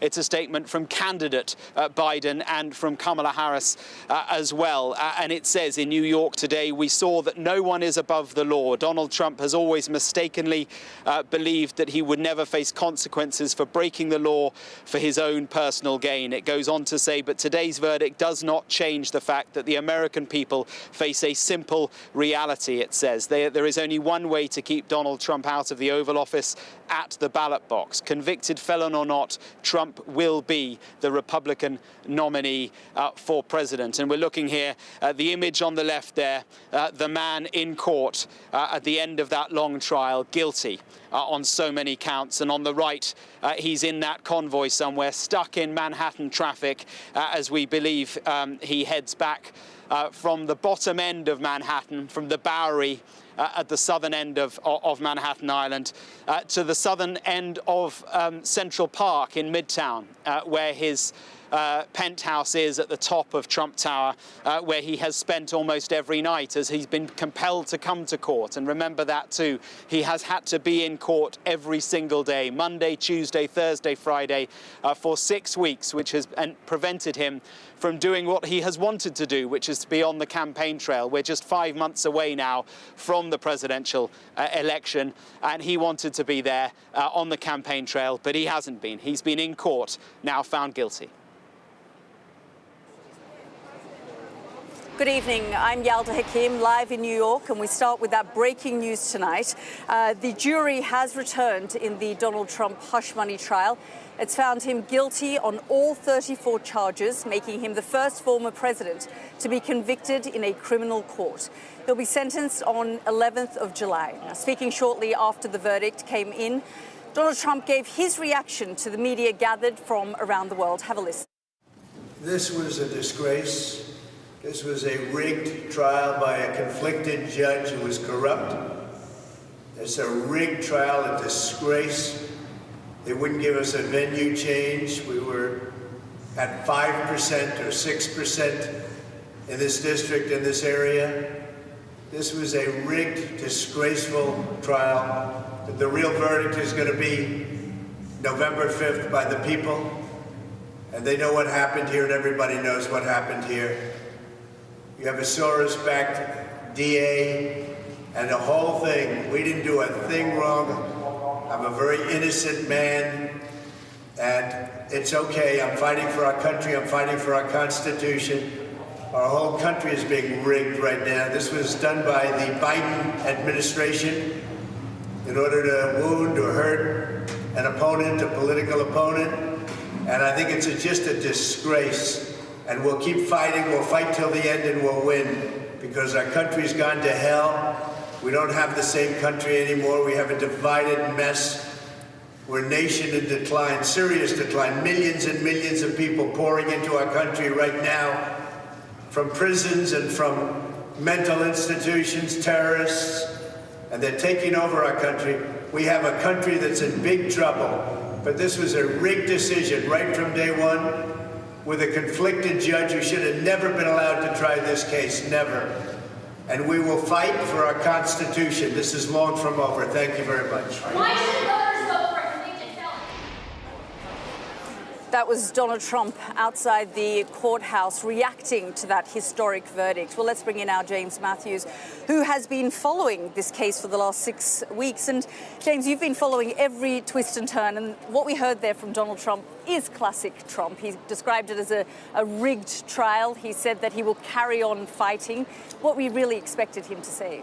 Yeah, he's been saying that day in and day out, isn't he? And I suppose that is the Trump strategy, to create this political wall of sound as a distraction that denigrates the justice system, that reorientates the American public on to matters that will benefit him politically. And that is his challenge from now.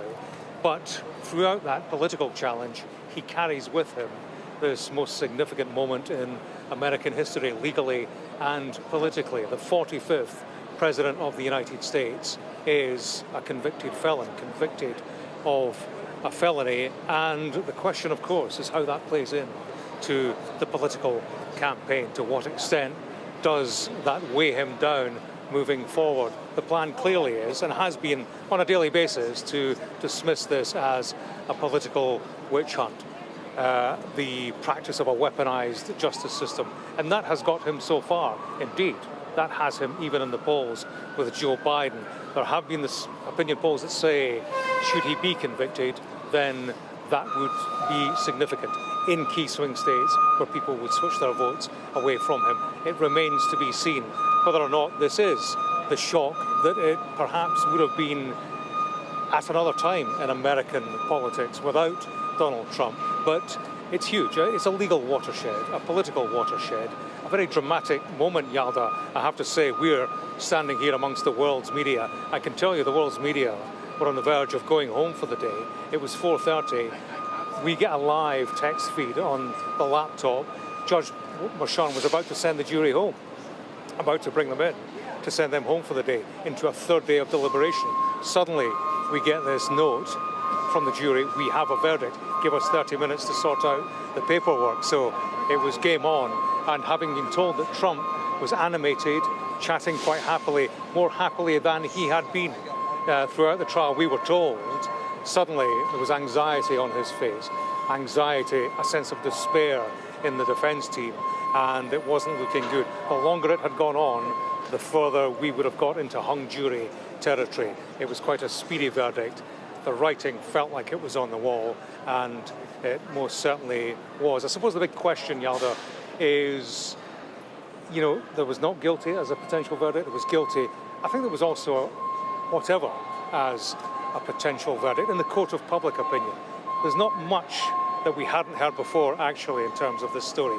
We heard directly from the key players some valuable insights, intriguing insights, but the crime itself and the mechanics of it, that has been played out through the media over the course of many months. And what excruciating detail that's been. I mean, you've described it in so much detail in the course of when we heard from Stormy Daniels and then Michael Cohen.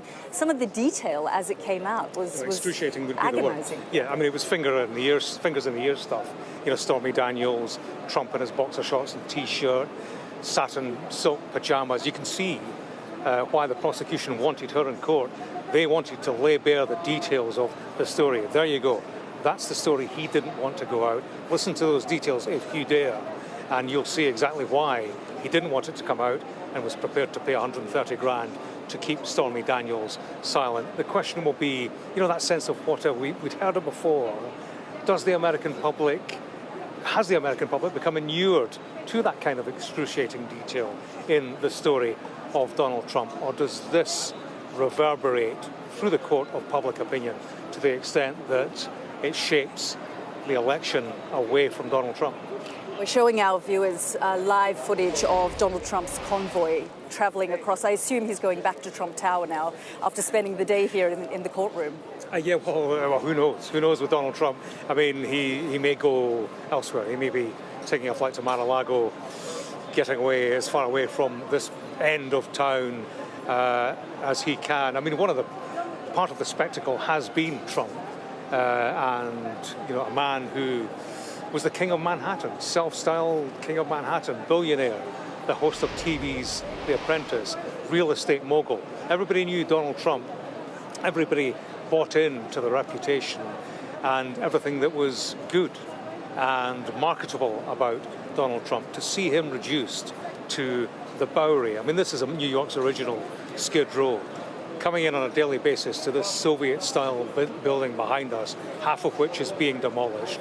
Courtroom number 1530, dingy, as it was so often described. Well, freezing, he called it, didn't he? I come to this freezing courtroom, and to be reduced to a presidential campaign, no less, conducted some distance from the cameras, down a dimly lit courtroom corridor. It was a sad spectacle, frankly, not the spectacle he wanted, although, I do wonder to what extent that does play in his favour. That played into the victimhood, to the claims of political witch hunt, and we've not heard the last of that. The rigged election, a Biden-driven process that was politically motivated. We've had that day in, day out. The question is, when we hear that every day from here to the election, do the American public buy into that?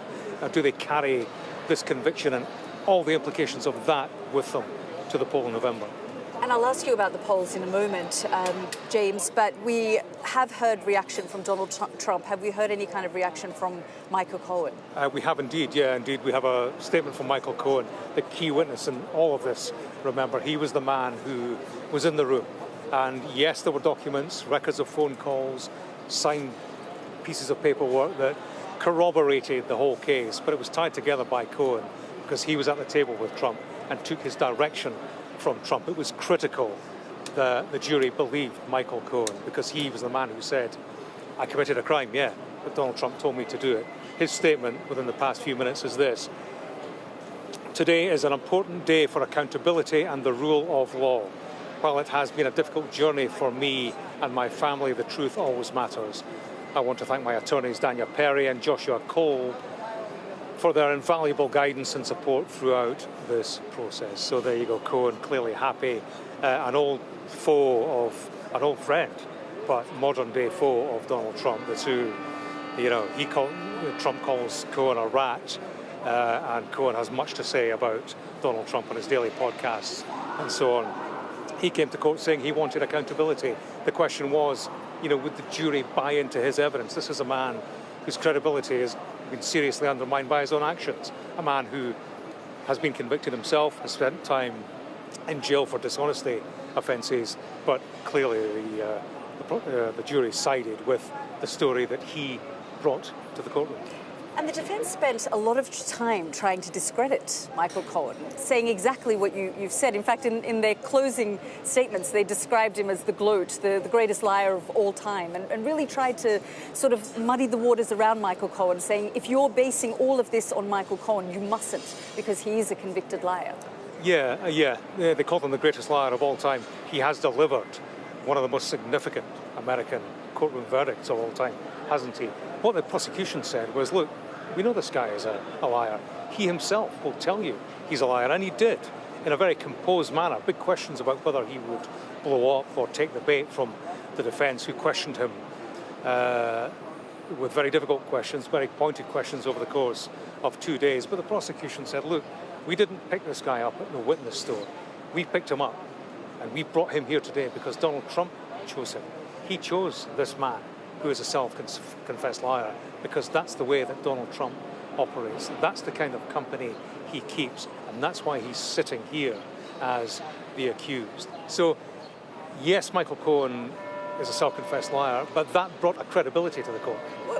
We're seeing Donald Trump now in New York. I don't know if we can hear him speak, but I do believe we are seeing him in New York City at the moment. He's waving at the crowd at the moment, and he is still in New York City. Let's have a listen.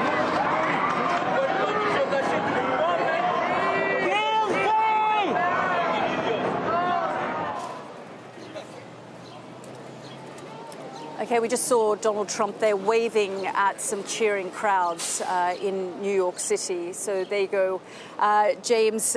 Donald Trump remaining defiant, showing his supporters that he's going to fight on. And he did say, didn't he, that this is a rigged court, it's a rigged sort of whole system, and I'm focused on November the 4th, and that's when the people will decide.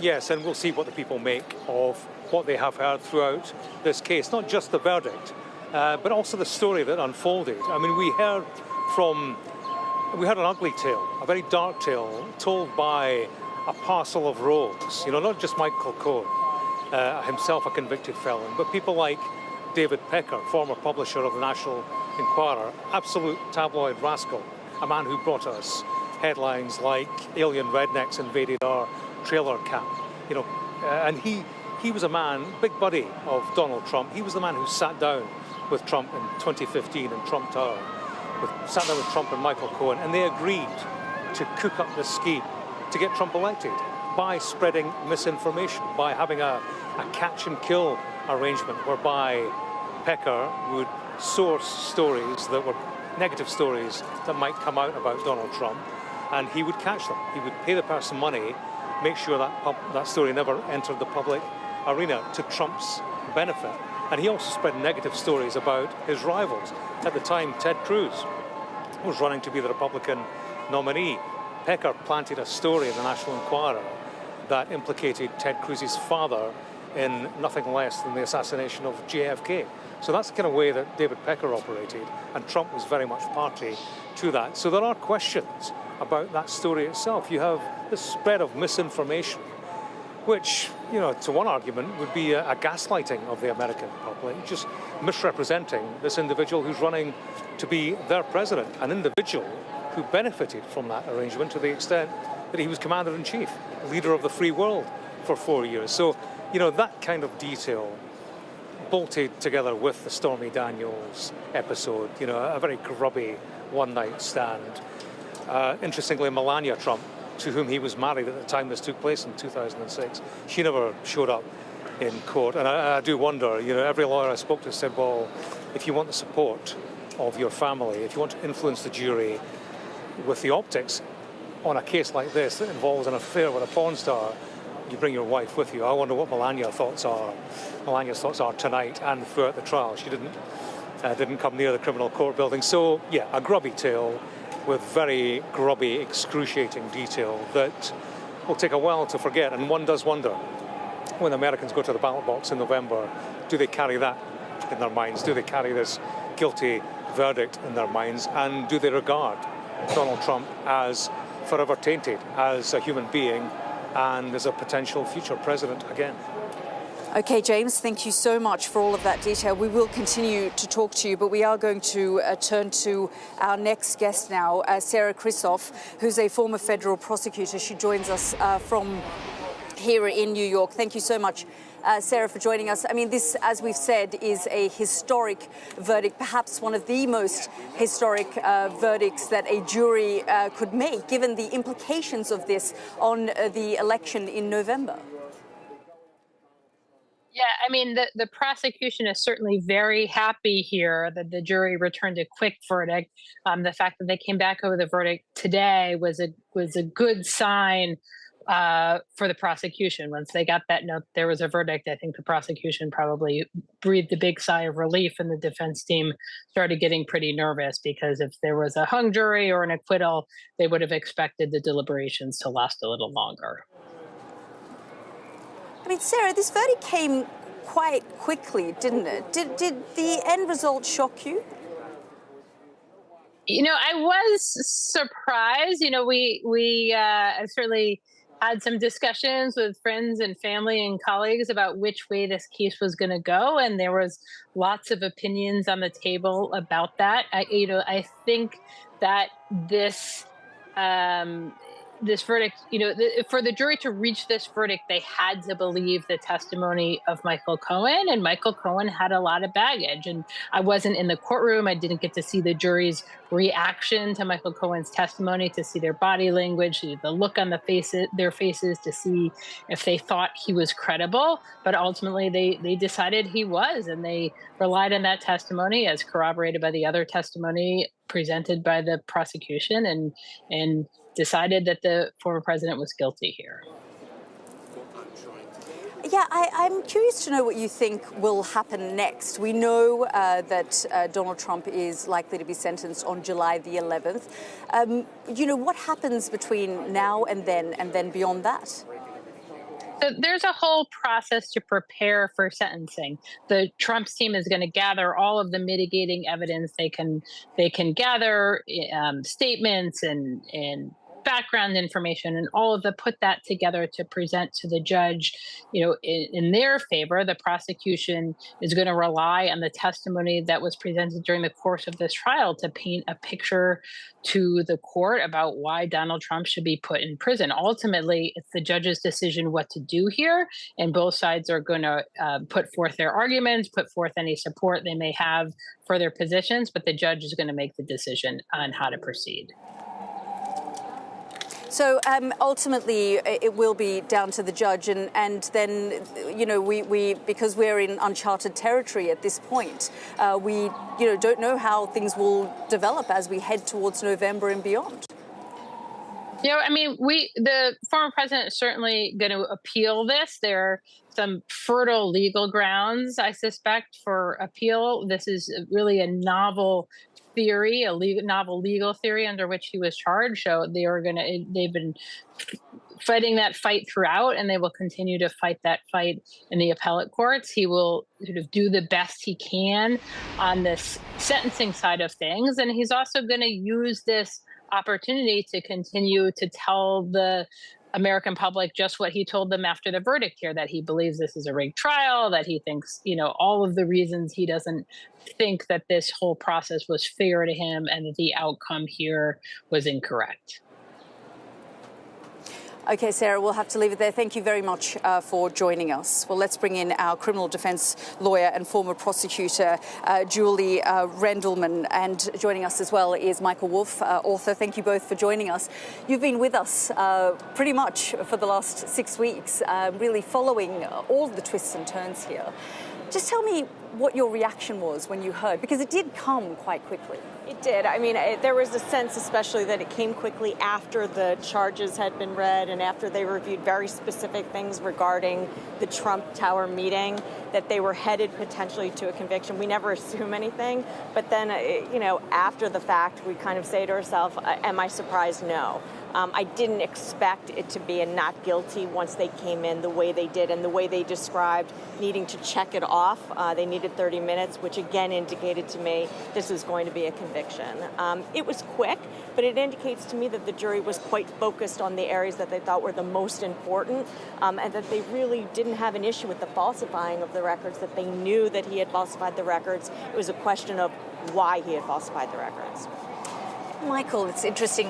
I was talking to James about his mood, Donald Trump's mood just before. He thought perhaps this would carry on. We all did, really, that maybe it would go through the weekend into next week, which would head towards some kind of hung jury, and then his mood really soured.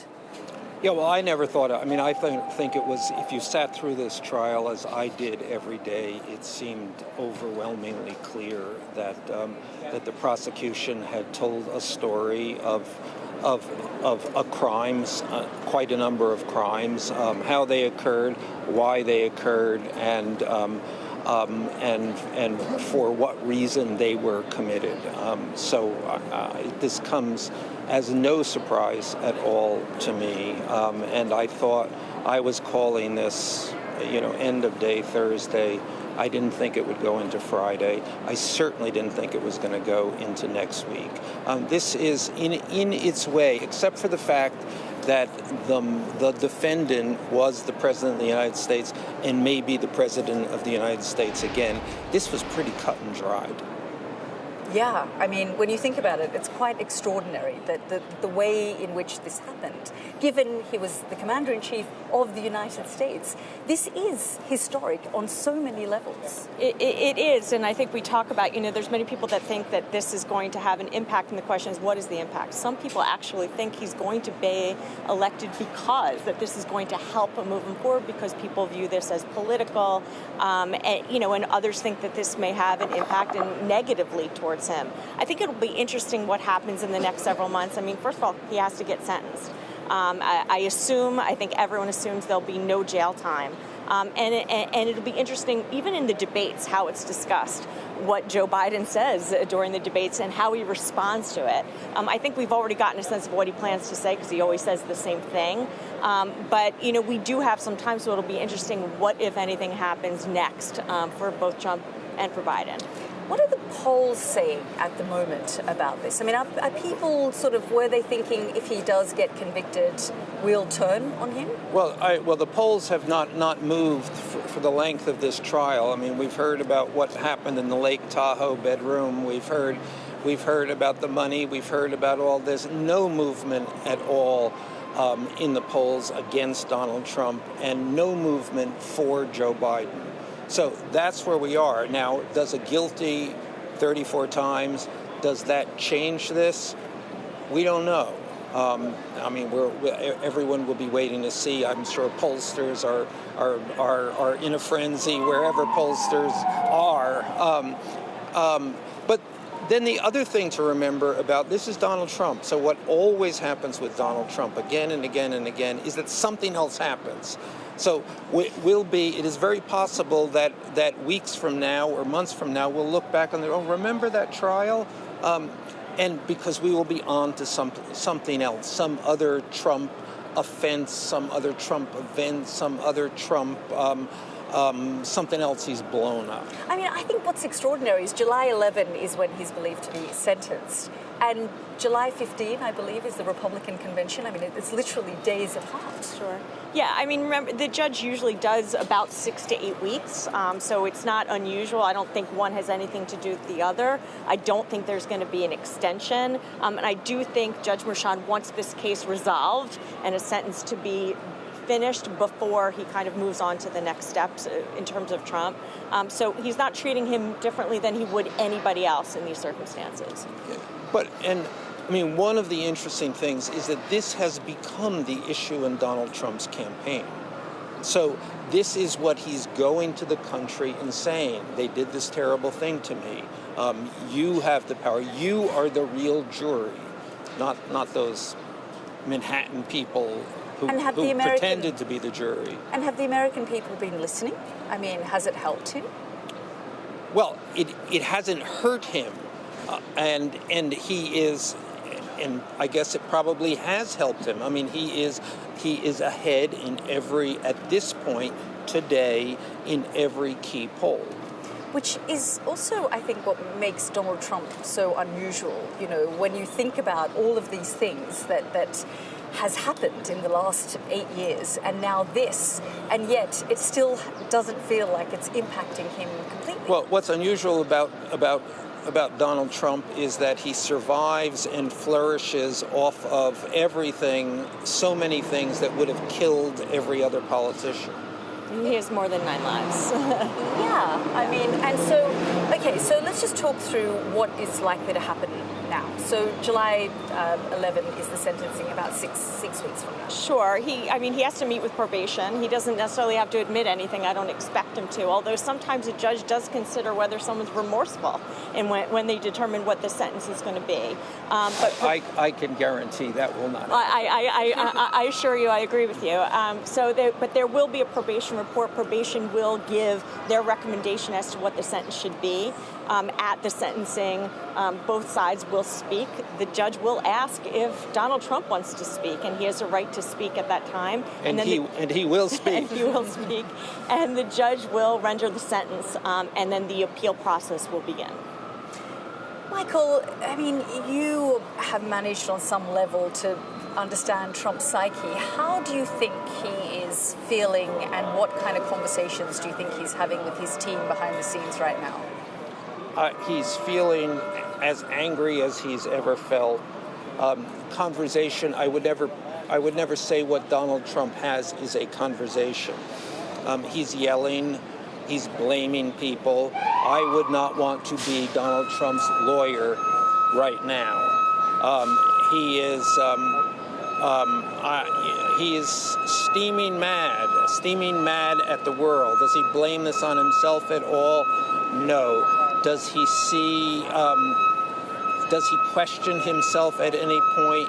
Absolutely not. This is something done to him, something that he will correct by fighting back. And already we've seen that. I mean, we saw him walk through the streets of New York and sort of show defiance and not sort of show any level of remorse, I guess. He hasn't, although I have to say he's been, Mershon has impressively kept him in line. I think that he was very, I hate to use the word well-behaved for an adult, but he really did act, other than a couple times in court, he was appropriate. I think Mershon really, laid it down for him and said, this is how you need to behave. And I think at least in the courtroom, and even outside, he didn't do anything. Actually, he went beyond the gag order, but not as bad as it had been before. So I thought it was interesting that Mershon was able to do that because very few other people have been able to do that. At the same time, he came into court, took 10 minutes of television time in the morning, 10 minutes of television time in the evening, lambasting the proceedings in every possible way, shape, and form.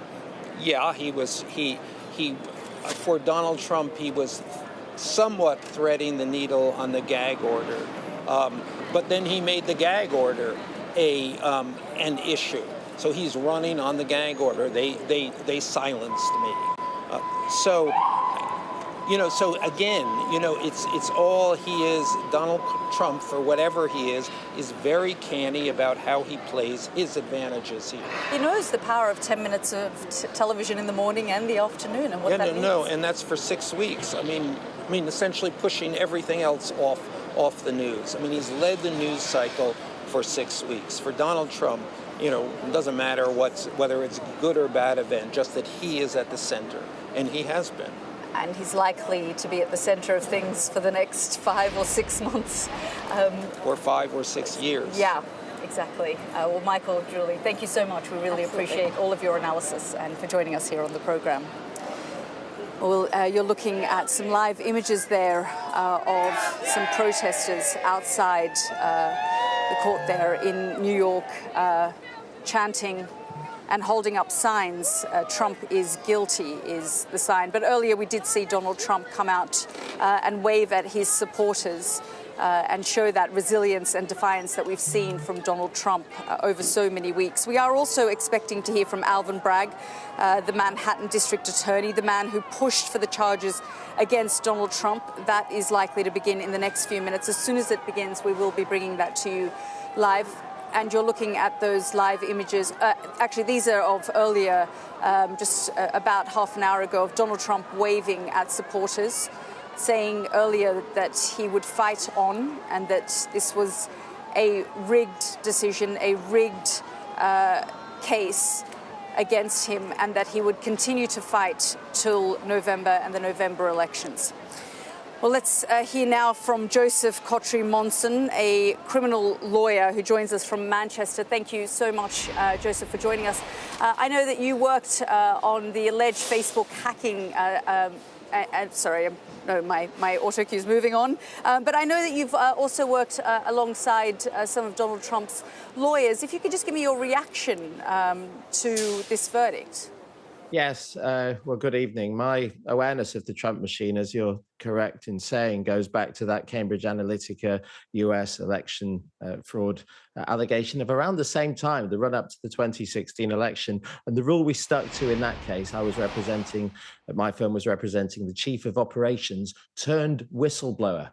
And that was crucial. The rule that we stuck to in achieving that was that in these types of cases, no matter what the temptation, you play the game according to the evidence, not according to the politics. Of course, that's not how Trump does it. It's not how he's done it in his pre-trial conduct and during the trial outside the courtroom, and even engaging, I think, properly with the proceedings. He didn't give evidence in his own behalf. All of those times that he was saying, and I will speak in court, I will answer questions. Of course, he never likes to get close to a situation where his answers can find him out. Yeah, he certainly spoke at the beginning in the mornings, for about 10 minutes to the press, and then at the end of the day, but never in court. And we was just speaking to Michael Wolff there, the author, who said, you wouldn't want to be Trump's lawyers right now because they really would be getting it in the neck. Yeah, well, there's a lot to do, isn't there? Because he's now a presidential candidate, a former president of the United States of America, leader of the free world, and he is now a convicted felon. And while prison is unlikely, nobody can or has ruled out the possibility.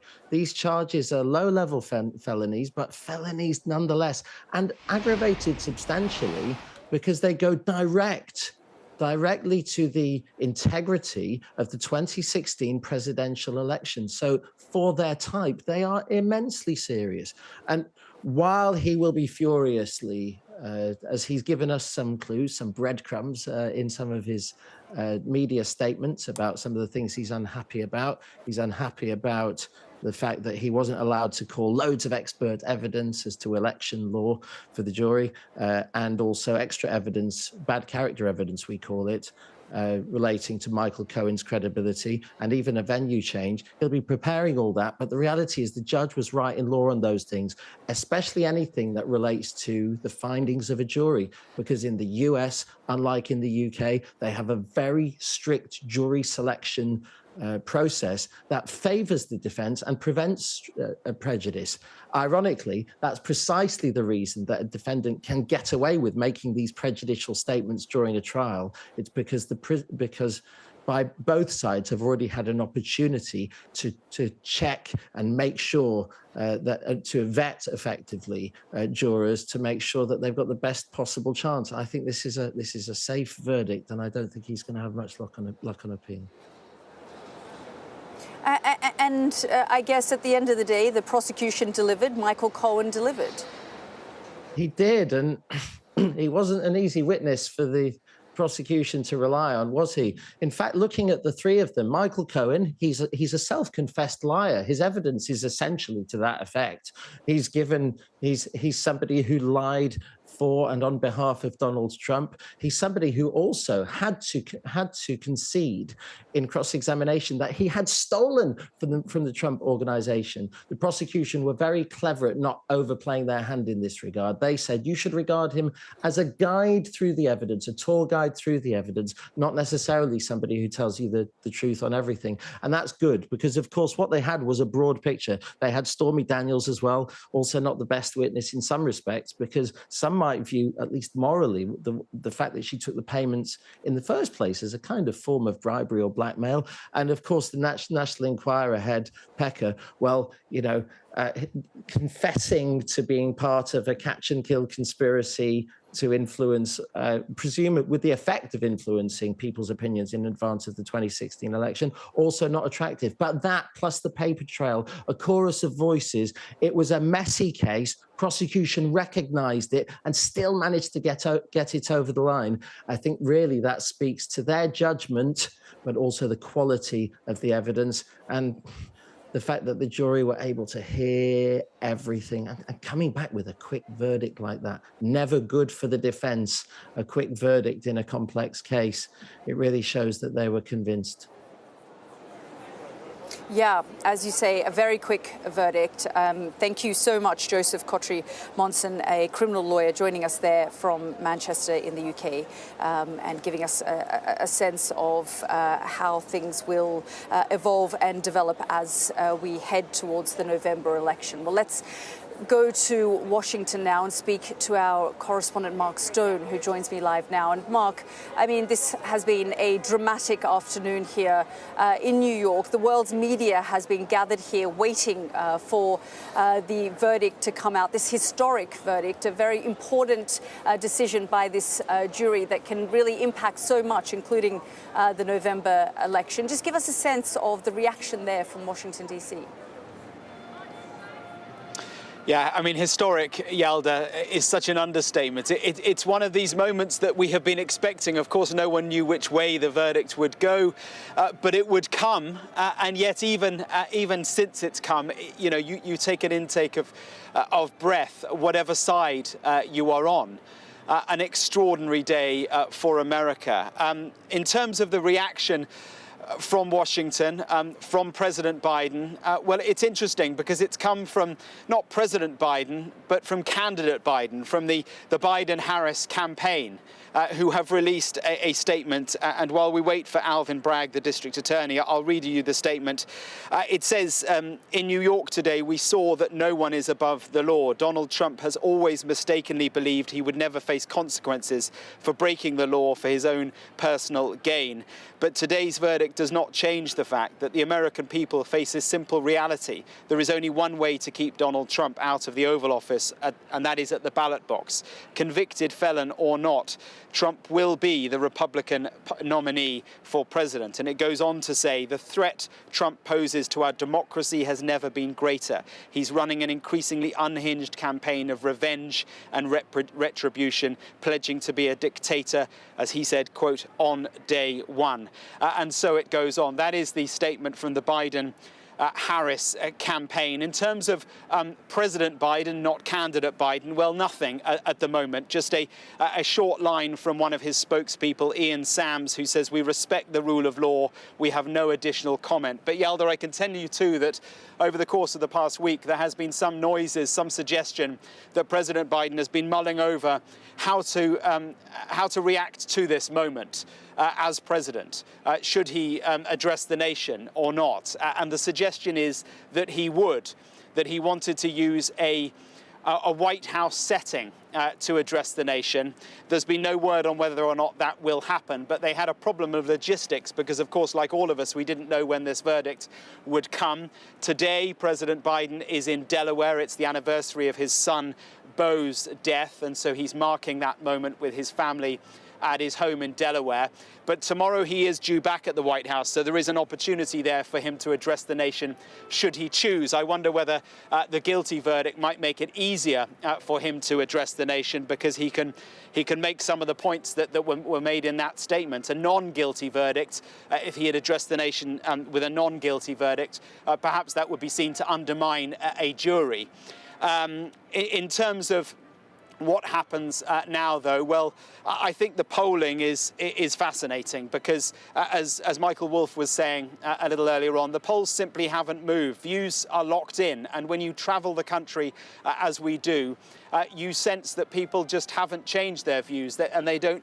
I don't think that this trial necessarily will. Yes, there were some polls that suggested that supporters of Donald Trump, if he was found guilty, might look again at which way they would vote, but not a great number. And the most recent poll from NPR, National Public Radio today, says that overall 2/3, 67% of voters that they polled said a guilty verdict would make no difference to their vote. 3/4, 76%, said the same of a non-guilty vote. So either way, voters simply not moving on the way that they would vote, depending on what the outcome of this trial was. Remember too, Yalda, that this of the 4 cases that President Trump, former President Trump, faces, this was really seen as the runt of the litter. Of cases. It was the least serious. The other 3 cases seen as being more serious, but there is a real chance now that in those other 3 cases here in Washington, D.C., down in Miami and in Atlanta, Georgia as well, they will almost certainly not happen now before the election itself. So this was the only case, a case in which Donald Trump has now been found guilty. That's right, Mark. And just to remind our audiences, we're waiting for Alvin Bragg, the Manhattan District Attorney, the man who pushed for the charges against Donald Trump, to speak any minute now. As soon as that happens, we will be bringing that to you live. But Mark, you were talking there about the polls, the voters, and of course the sentencing is in about 6 weeks, July the 11th. This obviously is just the way the courts do it, and how the judges usually mark these sentences, about 6 to 8 weeks since the verdict comes out. But of course, it's also 4 days before the Republican convention in Wisconsin, where we will see Donald Trump come out to his supporters and no doubt use the sentencing to bolster his support and do what he's done here day in, day out throughout the 6-week trial, when he spoke to the media for 10 minutes at the beginning and 10 minutes at the end in the afternoon to tell them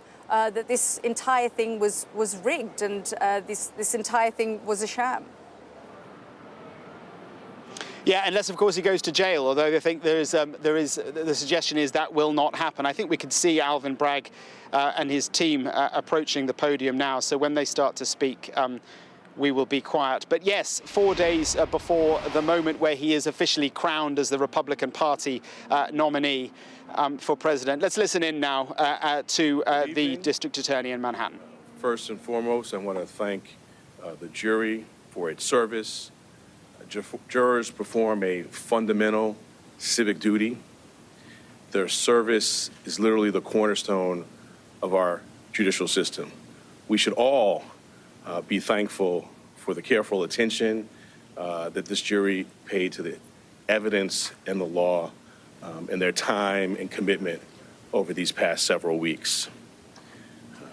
12 everyday New Yorkers, and of course our alternates, heard testimony from 22 witnesses, including former and current employees of the defendant, media executives, book publishers, custodians of records, and others. They reviewed call logs, text messages, and emails. They heard recordings. They saw checks and invoices, bank statements, and calendar appointments. This type of white-collar prosecution is core to what we do at the Manhattan District Attorney's Office. In the 1930s, District Attorney Thomas Dewey ushered in the era of the modern, independent professional prosecutor. For now nearly 90 years, dedicated professionals in this office have built upon that fine tradition.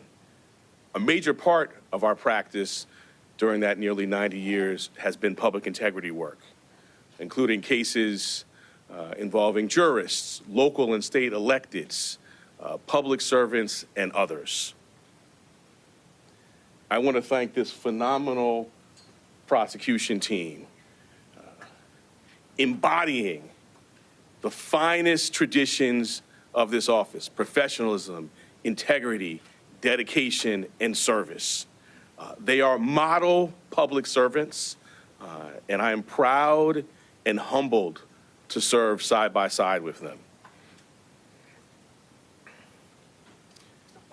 The 12 everyday jurors vowed to make a decision based on the evidence and the law, and the evidence and the law alone. Their deliberations led them to a unanimous conclusion beyond a reasonable doubt that the defendant, Donald J. Trump, is guilty of 34 counts of falsifying business records in the first degree to conceal a scheme to corrupt the 2016 election. And while this defendant may be unlike any other in American history, we arrived at this trial and ultimately today at this verdict in the same manner as every other case that comes through the courtroom doors, by following the facts and the law and doing so without fear or favor. I want to conclude by expressing deep gratitude to the NYPD and the officers of the Office of Court Administration for securing the courthouse, all of our safety, making sure the courthouse and all of the other matters that are important in their own right continued seamlessly. They will continue to be and have always been incredible partners. Thank you.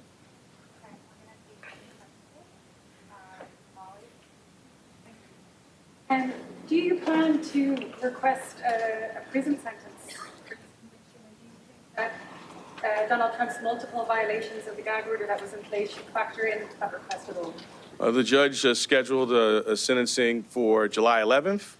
We will speak in court in that time. He also set a motion schedule. We will speak in our court filings as we've done throughout this proceeding. Donald Trump has repeatedly targeted you personally and members of your prosecution team. Do you have a response to the former president after this trial has concluded? I do not. In February, you decided not to bring a case against Donald Trump. You criticized them. You criticized when you vetted him in March 2023. You criticized when people really started to understand that case. How do you think of all that now, seeing the results of that? Can you kind of put that in context with your personal history? I did my job. Our job is to follow the facts and the law without fear or favor. And that's exactly what we did here. And what I feel is just gratitude to work alongside phenomenal public servants who do that each and every day in matters that you all write about and make the press, and in lots of matters that you don't. I did my job. We did our job. Many voices out there. The only voice that matters is the voice of the jury, and the jury has spoken. Could I ask Mr. Steinglass, many people said the prosecution was masterful and flawless. Just want to know how you feel at this moment. Sorry. I'll let you back. How do you feel? Mr. Steinglass, I think some of you probably saw him speak for a little bit the other day. So he's done his job, as has this team. And he just told me, tell him how I feel. I think you said that. I will just say just enormous gratitude. You know, our system, I talked about the jurors at the beginning of my remarks.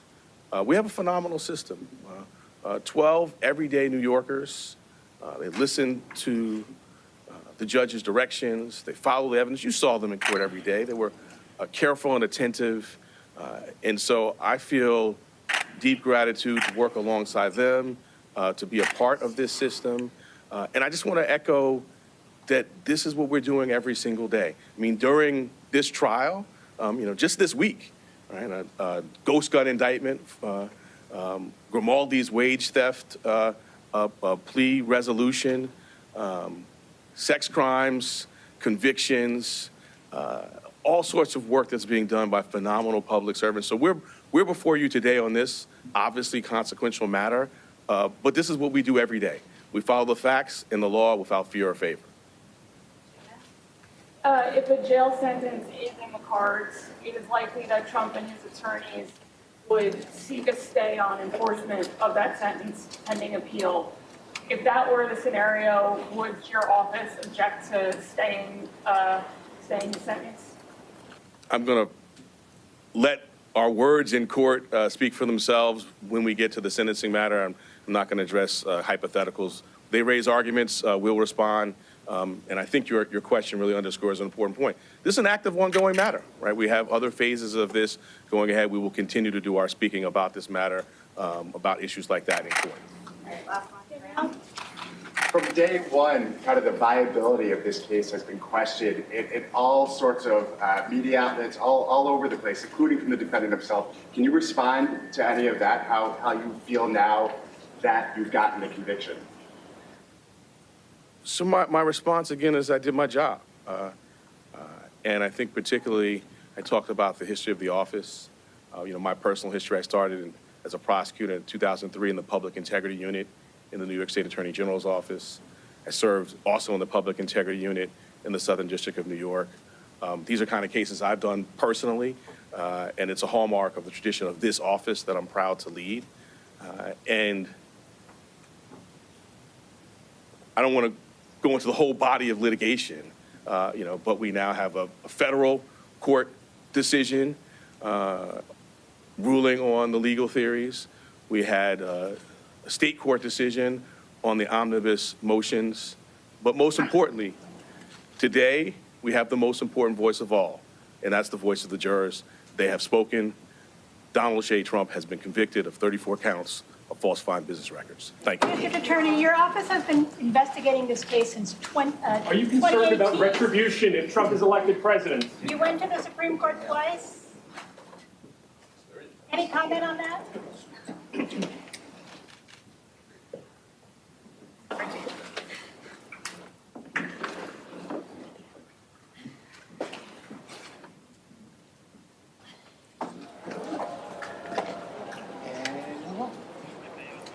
Okay, you were listening there to Manhattan District Attorney Alvin Bragg, who began his remarks by thanking the jury, saying 12 everyday New Yorkers who fulfilled their fundamental civic duty. Their service is literally a cornerstone of our judicial system, and went on to say that the case was pursued without fear or favour. Well, let's bring in James again, who has been listening in with me. And James, I mean, Alvin Bragg, he really is the man who pushed for Donald Trump to be charged, and this was his press conference. Yeah, responding to Donald Trump, wasn't he there, and preempting what we will hear from Donald Trump tomorrow, the next day, the day after, speaking about, as you say, the integrity of his department, 12 everyday New Yorkers who made their decisions on the basis of the law and the law alone. He was making clear that this was, or he was making the point that this was not a political prosecution. That's what Donald Trump has said on a daily basis that it has been. Alvin Bragg, remember, is a member of the Democrat Party. He's elected to that position as the prosecutor-in-chief in New York. So that drove the political arguments and the political accusations from Team Trump. But Bragg making it clear there, he clearly felt he had to, that this was all about integrity and the professionalism, as he put it, of the prosecution team. Tomorrow we expect to hear from Donald Trump. Interestingly, he plans to hold a news conference late morning in the atrium of Trump Tower. That's interesting, symbolically, I think. That, of course, is where he announced that he was running to be a presidential candidate in 2016 and subsequently succeeded in doing so. So I think in terms of the surroundings, the framework for what he may regard as some kind of relaunch after that, well, that's interesting, the location. We don't often see him holding news conferences there. Normally he's on the road seeking adoring crowds. Perhaps with a wider media invited tomorrow, it may be more confrontational. He may feed off that at this particular time in an environment and a context where clearly his status has changed. In the course of a 5-week trial, Donald Trump has had a criminal rebrand, and he needs to build his way out of that through this political campaign to come all the way to November. Yeah, so symbolic, James, because when you think about it, who could forget that image of Donald Trump coming down the escalators and announcing himself as the presidential nominee, and now holding this press conference tomorrow at 11 o'clock our time here, local time in New York. And we are expecting to see Donald Trump out and about in New York City tonight. We understand he's going to be going out to dinner. So, you know, he is not leaving the city. He's showing that he's standing strong, and we saw him a little bit earlier waving to those adoring crowds. Although there are also protesters here who are very happy with the decision. Yeah, Donald Trump, he's not hiding, is he? Donald Trump is a man who presents himself as the victor, whatever the circumstances. That works with the core Trump vote, and that clearly is the strategy going forward, to essentially ignore much of what has gone on here, and when he does talk about the case, he will characterize it as a political witch hunt, as a political persecution, and that will resonate with the MAGA base, the Make America Great Again base. The difficulty he has, and you mentioned that famous escalator in 2015 before he was running for 2016. Remember, Melania was by his side. He was every inch the clean-cut political presidential candidate. I wonder if Melania will be by his side tomorrow. She certainly wasn't by his side in this criminal court building because it was an extremely grubby case and perhaps not something she wanted to touch with a barge pole. James, we'll keep you right there because we are going to continue our coverage of this historic moment. I'm Yalda Hakim. Good morning. You're watching our special rolling coverage of this historic verdict, that breaking news that Donald Trump has been convicted of falsifying business records in the first criminal trial of a former president. It is, as we've been reporting, the first time in history that a former US president has been convicted of a crime. Speaking after the verdict, we heard from Donald Trump, who described the case as a rigged case and a disgrace. Let's just have a listen to what he had to say. This was a disgrace. This was a rigged trial by a conflicted judge who was corrupt.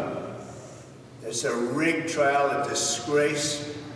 They wouldn't give us a venue change. We were at 5% or 6% in this district, in this area. This was a rigged, disgraceful trial. The real verdict is going to be November 5th by the people. And they know what happened here, and everybody knows what happened here. You have a Soros-backed DA and the whole thing. We didn't do a thing wrong. I'm a very innocent man, and it's okay. I'm fighting for our country. I'm fighting for our Constitution. Our whole country is being rigged right now. This was done by the Biden administration in order to wound or hurt an opponent, a political opponent. And I think it's just a disgrace. And we'll keep fighting. We'll fight till the end and we'll win because our country's gone to hell. We don't have the same country anymore. We have a divided mess. We're a nation in decline, serious decline. Millions and millions of people pouring into our country right now from prisons and from mental institutions, terrorists, and they're taking over our country. We have a country that's in big trouble, but this was a rigged decision right from day one with a conflicted judge who should have never been allowed to try this case, never. And we will fight for our Constitution. This is long from over. Thank you very much. Why should voters vote for a convicted felon? You were hearing there from Donald Trump, who described this case, this trial, as rigged and disgraceful, giving his very firm reaction there. And then we saw him a little earlier waving to some crowds of supporters. We understand he'll be out and about in New York City for dinner, and so we are expecting to see another image of Donald Trump. He certainly isn't hiding. You're looking at those images from about an hour ago where Donald Trump came out, waved to some supporters and really is showing that he's not hiding away. He's not leaving Manhattan. He's staying here. He'll be giving a press conference at 11 a.m.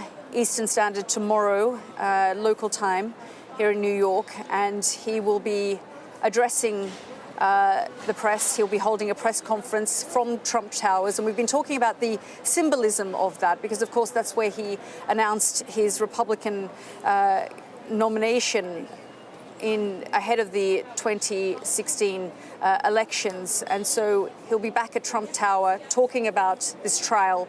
And of course, he will be sentenced on July the 11th. Let's bring in James, who can give us some more analysis. And James, it's been a dramatic few hours. I got a note earlier, about 4:30 in the afternoon here, saying, don't bother coming, it's fine. The jury have been told to go home for the day, and actually then things moved and changed very quickly within minutes. Yeah, they did. Well, we all got that same note, Yalda. Talk about Donald Trump going for dinner. We were about to make our dinner reservations because the world's media were led to believe that it was game over for the day. The judge indeed was about to send the jury home. We get a live text feed on the laptop of what's going on inside, and sure enough, the jury were about to be called back in. Judge was there asking where the jury were. The next thing we see was the jury passing a note to the judge saying, we have a verdict, give us 30 minutes, we want to finish the paperwork. And then, of course, the feeling then was, because it had been 2 days, that's relatively quick for what had been a complicated case. It felt like it could be guilty, and sure enough, there was a G against every one of the 34 charges. And I'm just speaking of the live text feed. I'm just looking back at some of the discussion and the dialogue that went on. And I'll read you some of it. The clerk of the court. Will the foreperson please rise? Have the jury agreed upon a verdict? Yes, we have. How say you to the first count of the 11 indictment? You know, the formality of the denouement of a court case. The 11 indictments charging Donald J. Trump with the crime of falsifying business records in the first degree. Guilty or not guilty? Juror number 1, guilty. How say you to count 2? Guilty. How say you to count 3? Guilty. You get the picture. Yeah, and they went through that 34 times. 34 times he heard the word guilty. How must that have felt to Donald Trump, a man who was commander-in-chief, the leader of the free world, used to the trappings of power and control, the Oval Office, the White House, sitting as the accused in a courtroom downtown, in downtown Manhattan, not an area where he would have spent a lot of time, this midtown Manhattan billionaire, real estate mogul, TV star. You know, if it wasn't rock bottom for him, it wasn't far off it. And his challenge now is to present it, of course, as something entirely different. We saw him there at Trump Tower, fist in the air, fist pumping. This story is not over. That's his challenge, isn't it? To reorientate the story away from what has been a scandal, what is a scandal, what is a huge story and a legal and political watershed in this country. Well, what's extraordinary when you watch Trump operate, James, and something we talked with Michael Wolff earlier, is that whenever something happens, something that we feel that will break anyone else, somehow Trump, like Teflon, manages to survive this. And he has managed to use the last 6 weeks to portray himself as a victim of all of this, that this has been some kind of witch hunt, that it's been political. He's tried to really, muddy the waters when it's come to the whole trial and talk about the fact that how discredited and rigged this entire thing has been. Yeah, and he has an audience for that, Yalda, because there is this resolute MAGA base that backs him no matter what, it appears. And you get the sense of that from the opinion polls. You know, look at the support that he enjoys neck and neck with Joe Biden. You get a sense of that out on the road when, you know, we travel the country, speak to people. I remember a guy in New Hampshire, you know, said he would vote for Trump. I said, well, why? And he said, well, you know, he just puts on the tin helmet and goes racing towards the wall, you know, hang the consequences. That's the kind of sentiment that is behind Donald Trump. Rock hard support. So, you know, that's locked in. That is locked in.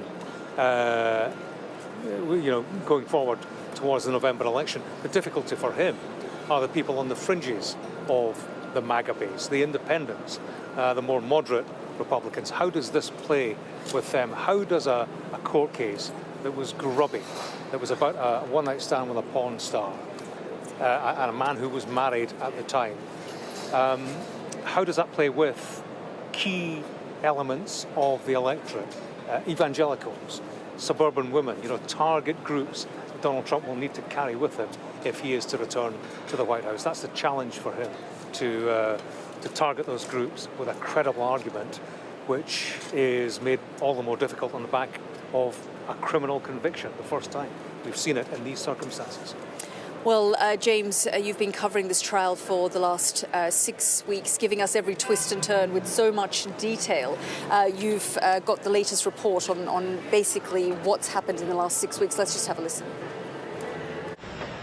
And so the day arrived. For Donald Trump, a criminal's commute, this time to Road's End. A court, a jury, and now its verdict. I just want to say that this is a very sad day for America. The whole world is watching, and it's a very sad day for New York. I've gone through 2 of these trials already. It's with the same kind of a judge. It's all worked. It's all rigged. The whole thing, the whole system is rigged. There are few stories left untold in New York, but this city, this country, hasn't heard this one before. Presidents have come and gone, but never to a criminal court, never as the accused, now convicted. They were filming around the corner from court as the case came to a close. The series, The Godfather of Harlem, The courtroom drama around the block featured a different dawn. The picture here For President of the United States was of a president, Hi, everyone. the porn star, And he is a cheat. and the president's man gone rogue. Yeah, that's it, with the gold. The crime went back to the Trump presidential campaign in 2016. The backdrop was this: the candidate caught on mic, It's like a magnet. talking in lewd terms about grabbing women. And when you're a star, they let you do it. You can do anything. Whatever you want. Grab them by the you can do anything. Okay, absolutely. It was a scandal that threatened to upend Trump's presidential campaign. This was locker room talk. As he played it down, another scandal was brewing. I am Stormy Daniels, adult film star, mom, idiot who can't keep her mouth shut. Stormy Daniels, an adult film star, claimed she had a one-night stand with Donald Trump and was hawking her story. The defense team. You said yes. The crime was in what Donald Trump did next. We had still cameras in court for this historic trial. News from inside was relayed in a live text document, along with courtroom productions. Like this, the photo of when Stormy Daniels met Donald Trump at Lake Tahoe in 2006. In her evidence, she told how he invited her to dinner in his hotel suite. She spanked him with a magazine right on the butt. She came out of the bathroom to find him stripped to his boxer shorts and T-shirt, and they had sex. You have any messages for Donald Trump today? To keep her quiet, Trump's lawyer Michael Cohen paid Stormy Daniels $130,000 Michael, any comment? in the days before the election. Critically, he said it was at Trump's direction. That Trump had told him, "This is a disaster, a total disaster. Women are going to hate me." Stormy Daniels signed a non-disclosure agreement with the pseudonym Peggy Peterson. I, Donald John Trump, do solemnly swear. The story didn't get out until long after Donald Trump got into office. The hush money hadn't been illegal. The crime was committed as president when he reimbursed Michael Cohen. Trump repaid him in a series of checks and put it through the company books as legal services, when in fact it was to bury a news story. Trump won and you know it. That was the falsification of business records with the intent to commit election fraud. The prosecution was able to establish that his wife knew about it, was potentially helping to kind of navigate how to kind of keep things quiet, and that the timing of the events of when Stormy Daniels was coming forward were so intricately woven with his election, with what happened on the Access Hollywood tapes, that it was hard for the jury to ignore that this was directly linked to one thing, his presidential campaign. There were other characters in this story, givers and receivers in a broader hush money scheme. David Pecker, former publisher of the National Enquirer magazine, orchestrated a so-called catch and kill arrangement to buy and bury bad news. Pecker said in court he told Donald Trump he'd be his eyes and ears. He paid the Playboy model Karen McDougal $150,000 to keep an affair quiet. $150, as Trump referred to it, on a recorded phone call with his lawyer Michael Cohen, played in court. So what are we going to do? Funding? Yes. Mr. Trump, any comment on the testimony? For a presidential candidate, this was a courtroom corridor campaign. This trial is a scam. This judge is corrupt. This is just a political witch hunt. It was Donald Trump running for the White House and railing against the judicial process standing in his way. He had denied the sexual affairs and denied the crime, but a New York jury handed down a historic guilty verdict for the America First president, an American first. And of course, James has been here for the last 6 weeks outside the courtroom, covering every aspect of this extraordinary trial. And James, I mean, we do say it's historic, but historic almost feels like an understatement. The fact that the Commander-in-Chief of the United States, the former president, we've never seen anything like this before, is now a convicted criminal. Yeah, well, I suppose the thing about Donald Trump, Yalda, is that every day is history. The unprecedented president who never fails to surprise. And I think, perhaps that works to his advantage, actually. There were 3 potential verdicts for me in this case. Not guilty, guilty, the one we got. There's also the guilty, the verdict of whatever. That, America, a large portion of America, shrugging its shoulders at what they have seen today, as huge as it is. First former president to be convicted of a criminal offence. But there is a portion of America that's heard this story before, that remains behind Donald Trump, despite the grubby evidence and the verdict itself. And Donald Trump will think that he still has the numbers to play with. And indeed he does. Look at the opinion polls, neck and neck with Biden, ahead of Biden in the key swing states where the election will be decided. And that is the challenge. Well, it's a challenge for both men, but particularly for Donald Trump, to retain that kind of support on the back of something like this. That's why we see him outside Trump Tower, fist in the air. That's why we will hear from him tomorrow in a news conference in Trump Tower, in the atrium, the very place where he launched his 2016 presidential run. Donald Trump, the marketing man, the midtown Manhattan billionaire, putting on a front, as he so often does, with results, most of the time, results that have got him into the White House once, that he hopes will get him in a second time. That's his challenge moving forward. But with Donald Trump, the history man himself, who would bet against it, really?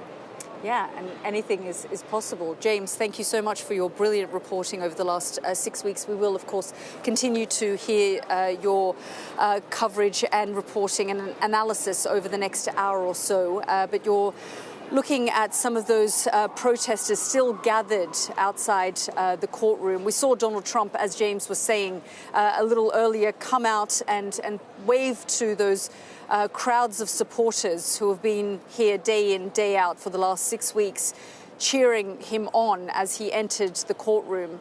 He's been entering the courtroom to boos as well as cheers. Donald Trump, that very divisive president and now Republican presidential candidate and convicted criminal. You can see him there, those images a little earlier where he's waving at crowds, and we expect to see him images of him in New York City this evening. We understand he's going out to dinner. He'll also, as James was saying, be giving a press conference at Trump Towers at 11 a.m.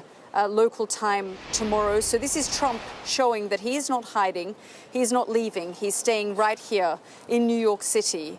And he will be sentenced, as we've also been saying, on July the 11th. Well, joining me now is Charlie Cooper, Republican political advisor and attorney and Bush administration official. Thank you so much, Charlie, for joining us.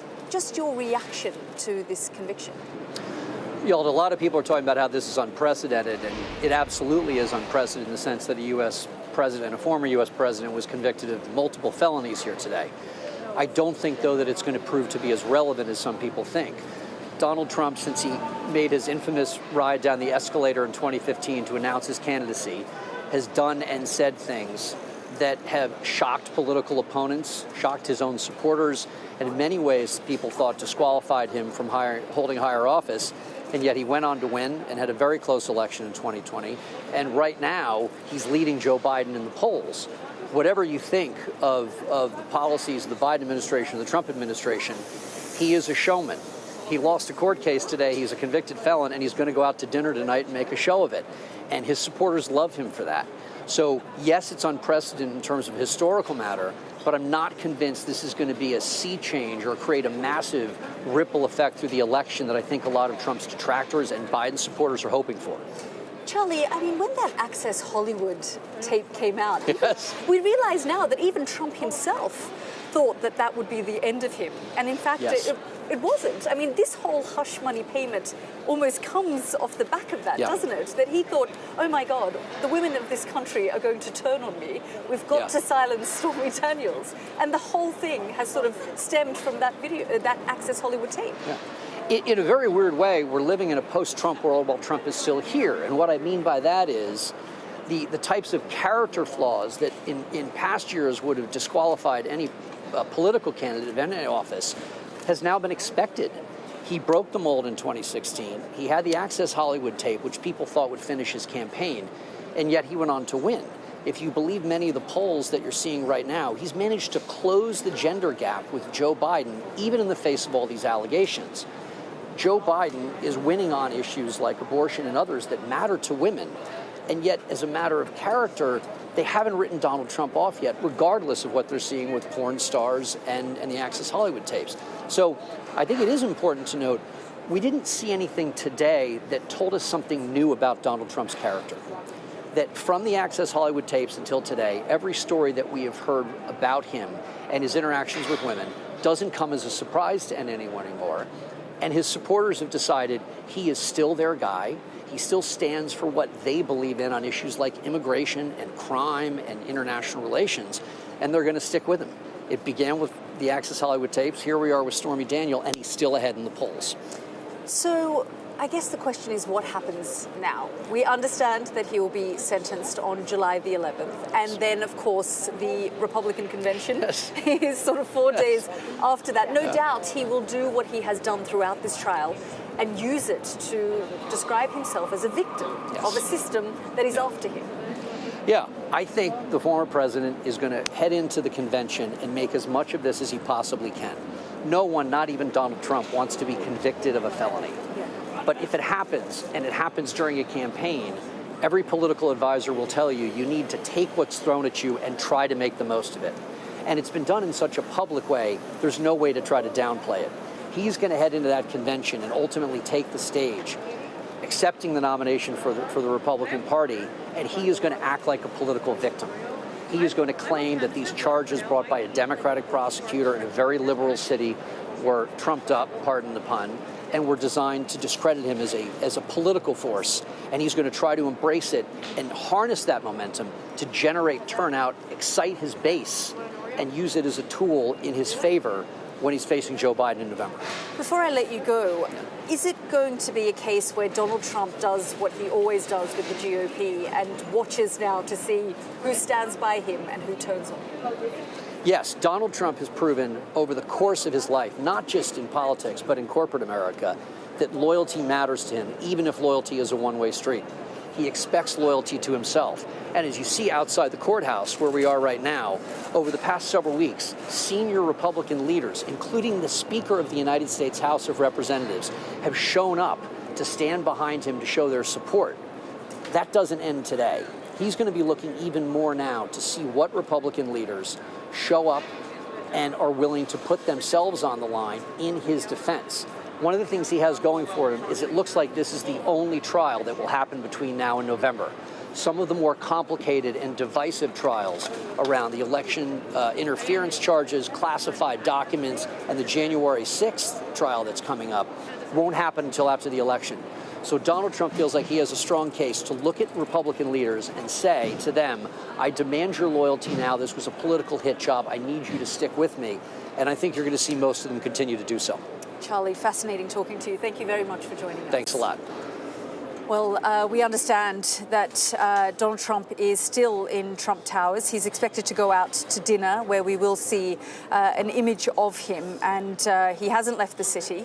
He is showing that he is going to remain defiant. He said that he will fight on, and we understand that he will also be giving a press conference at 11 o'clock tomorrow morning, Eastern Standard Time, here in New York. He will be giving it at the atrium of Trump Towers, which in itself is symbolic because, of course, you'll all remember Donald Trump coming down the escalators in 2015 to announce his Republican presidential nomination.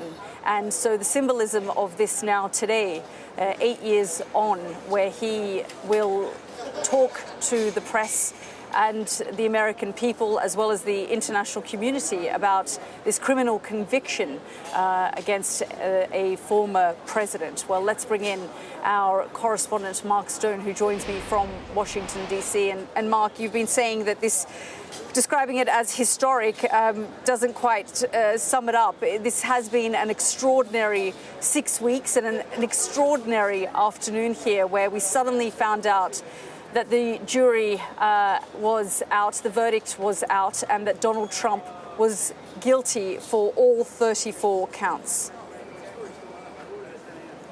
Yeah, I mean, it really was.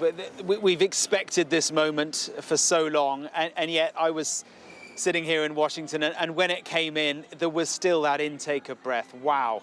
You know, whatever side of the aisle you were on in this country, people will have had a wow moment, I think, at that verdict. And I think the moments will continue tonight, as you mentioned, up in New York.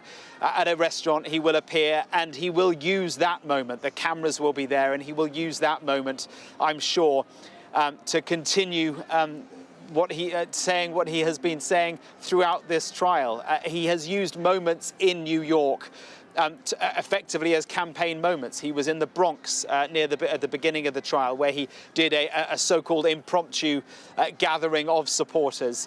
We've seen how he has tried to mold the campaign around this very rigid setting of a trial, because he's had to be in New York Monday, Tuesday, Thursday, Friday for this long trial period. In terms of the reaction from here in Washington, well, it's interesting because we've heard not from President Biden, but from candidate Biden. The Biden-Harris campaign have released a statement, and I'll read it to you. It says, in New York today, we saw that no one is above the law. Donald Trump has always mistakenly believed that he would never face consequences for breaking the law for his own personal gain. But today's verdict does not change the fact that the American people have a simple reality.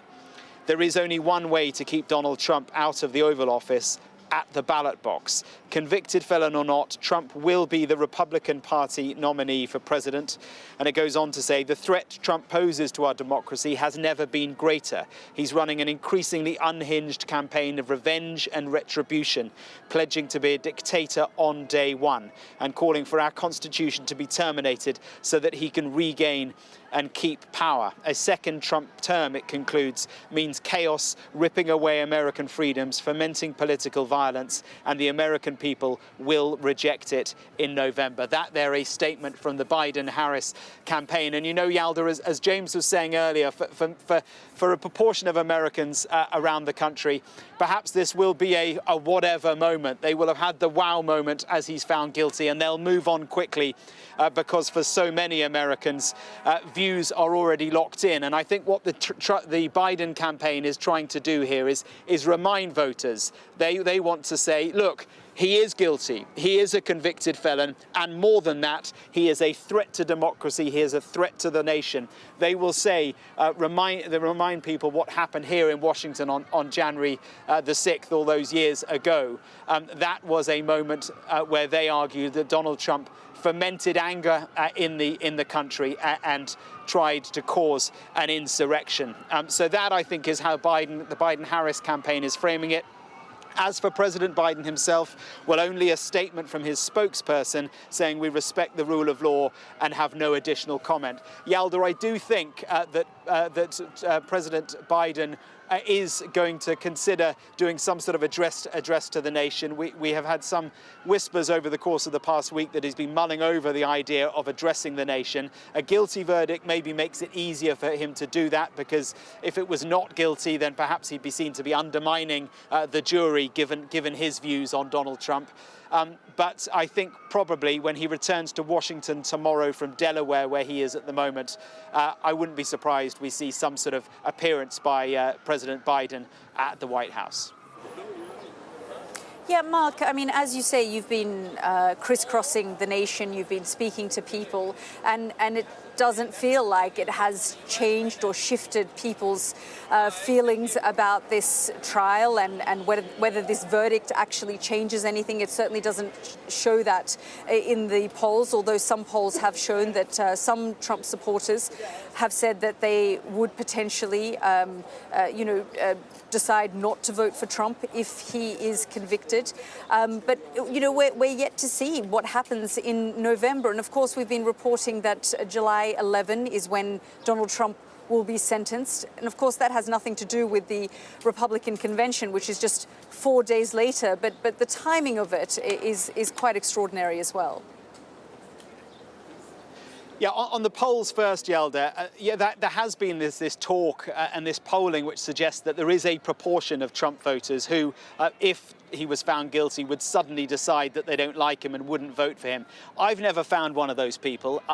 They clearly exist, but I don't think they are a majority. Views, as I say, are set. Views are locked in, and they are, I think, painted quite clearly by the latest polling from National Public Radio that came out this morning, which said that 2/3, 67% of those that they polled said a guilty verdict would make no difference to their vote. 3/4, 76% said the same of a non-guilty verdict. I mean, that says it all. Views are set, and what happened today won't change materially the voters' views. Of course, what President Biden and the Biden-Harris campaign want to do is to change those views, and so they will, I think, now forcefully make at every opportunity warn of what they perceive to be the dangers of a presidency. Of the presidency of Donald Trump, who is now, of course, a convicted felon. On the timing of the sentencing, just days before the Republican campaign, remarkable, absolutely remarkable. And I suppose there is the prospect that he can't go to his own crowning moment because he'll be in jail. Honestly, I think that's unlikely. Commentators, those that watch these legal proceedings far closer than I am able to, will say that they don't think he will go to jail for this. But then plenty of people didn't think he'd be found guilty either. And he has been.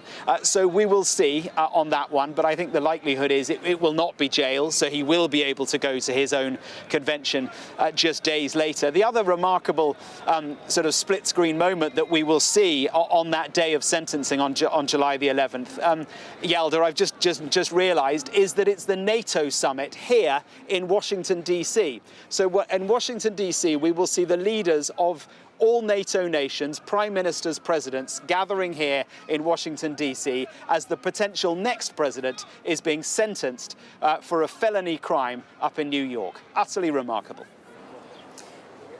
It really is. Mark, thank you so much for all of your reporting and your analysis there. We're looking at those images of a little earlier, Donald Trump waving to some of his supporters who have been here for the last 6 weeks. We are expecting Donald Trump to go out to dinner this evening, where we will probably see another image of him coming out of Trump Towers. Well, let's speak now to Rick Gates, who's a former Trump campaign aide. Rick, thank you very much for joining us here on the program.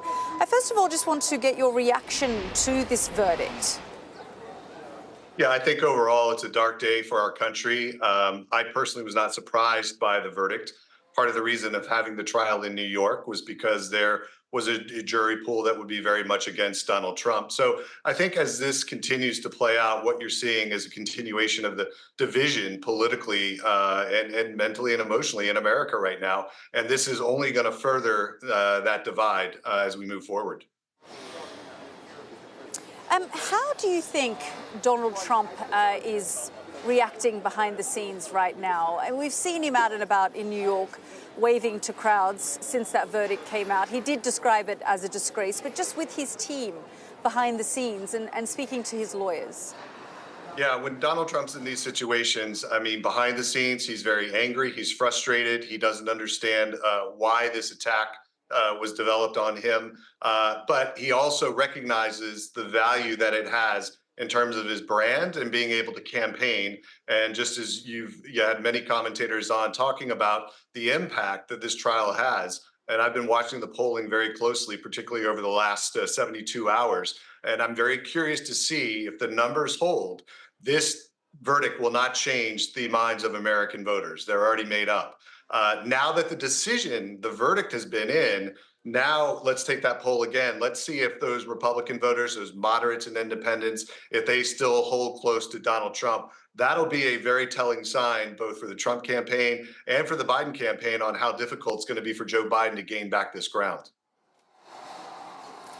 And, you know, there are some who are saying that within the Republican Party, it could be potential civil war. I mean, with Donald Trump watching very carefully to see who continues to support him, stand by him, and those who may say, well, look, you know, we need to respect the decision of the court. Yeah, Yelda, we experienced this in 2016, and I think there was much more of an effort within the Republican Party at that time to possibly remove Donald Trump as the nominee. This time around, I don't think you're going to see that. There may be some disgruntled Republicans, party establishment people that we call them, but the majority of the Republican Party has already gotten behind Donald Trump. He's got many more endorsements than he ever had in 2016, early on in the campaign. And I think you're going to continue to see that support. And look, for me, it's important to watch the moderates and independents. They're really going to decide who's the next president of the United States. And as long as those moderates and independents continue supporting Donald Trump, not necessarily his personality, but his issues and what they like about his policies, then I think he'll do very well in the election. But we'll have to see how those moderates and independents are going to sway now that the verdict is out. Yeah, and certainly Donald Trump, we were speaking a little earlier about the Republican convention. Donald Trump has used this to his advantage, and he certainly will do so at the convention as well, describing this as a rigged trial, saying that it's a political witch hunt, feeding that to the American people, saying that they are trying to discredit him, and these are all trumped up charges. Look, I've worked with a lot of political candidates over the years, particularly at the presidential level. I've never seen somebody like Donald Trump be able to take the worst case scenario, turn it on its head, and actually make it benefit you. And this is exactly what he likes to do. He is a fighter. He likes being on the attack. So the Democrats are, in this case, giving him the ammunition to be able to do that. And I think that what you're going to see is his base being galvanized. One of the things that we talk about is Donald Trump doing very well in the polls. Well, that doesn't necessarily translate to voters actually going out, either early voting or on election day. Unless you get those votes out, you can't win. So this is going to galvanize Trump's voters more so than the Democratic voters. And that's very important, particularly since this race will likely be very close. It'll be decided by thousands of votes in some of the key battleground states. Okay, Rick, thank you so much for joining us here on the program and sharing some of your thoughts. Thanks, Yalda. Appreciate it. Well, let's bring in, thank you. Let's bring in our James Matthews, who's been here, and you've been outside this courtroom, James, for 6 weeks, giving us all of those details, the sorts of things that Stormy Daniels revealed, the sorts of things that Michael Cohen said, the sorts of details that we really hadn't heard put together in this way ever before. Yeah, the sort of details that aren't necessarily easy to hear, Yalda, the sort of details that we, the media, need to take a decision on. How much do we tell about the story, the details, the grubby nature of it all? How much is appropriate for the audience at large? And that's how low level it all was, the invitation to dinner, the satin and silk pajamas, the spanking on the backside with a rolled up magazine, sorry about that. Stormy Daniels goes to the bathroom, Donald Trump, the leader of the free world, the man who occupied the White House, tales of him reclining in his t-shirt and boxer shorts. But that was important. There was a reason why that all came out in court, because that was the prosecution saying, look, there was a reason, there was a motive for all of this, and that's the motive, because that's the story he didn't want you to hear.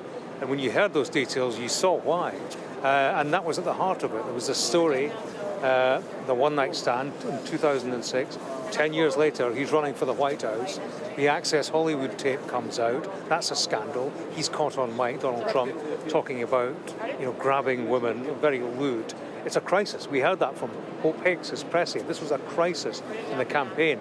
They didn't need another scandal. That's exactly what they got. Just a few days later, they were informed that Stormy Daniels had come out of the woodwork, was hawking her story. It would have been a scandal upon scandal. Trump sent his lawyer to pay $130,000 to Stormy Daniels to keep her quiet, which wasn't the crime. That's not a crime, hush money. What was the crime was when Michael Cohen went to see Donald Trump in the Oval Office because he was elected. They discussed, okay, right, you've paid $130,000, how are we going to pay you back? They agreed that he would get 12 checks of $35,000 each, and we'll put it through the books as legal expenses. No mention of a porn star, no mention of a one-night stand, no scandal, and it all goes away. And it did all go away until Michael Cohen got a knock on the door. The FBI were investigating Russian collusion. His name came up. They raided his apartment. So he was in trouble. He got a call from Donald Trump. He spoke to him that day, got reassurances from Trump, and he was clearly suspicious. Wasn't very happy. What then happened was that Trump sent Bob Costello, his lawyer, to suss out Cohen, to make sure that he wasn't going to crack. And Bob Costello said, look, reassured him, you've got friends in high places, sleep well tonight. What Trump was doing was sending Bob Costello to keep an eye on Cohen. And Cohen rumbled that over time. And then he thought, right, my loyalty is to my family. The next thing, he was on an American breakfast talk show talking about his experience, what he'd done wrong, putting his hands up to the crime, but saying, look, I committed the crime, but Donald Trump told me to do it.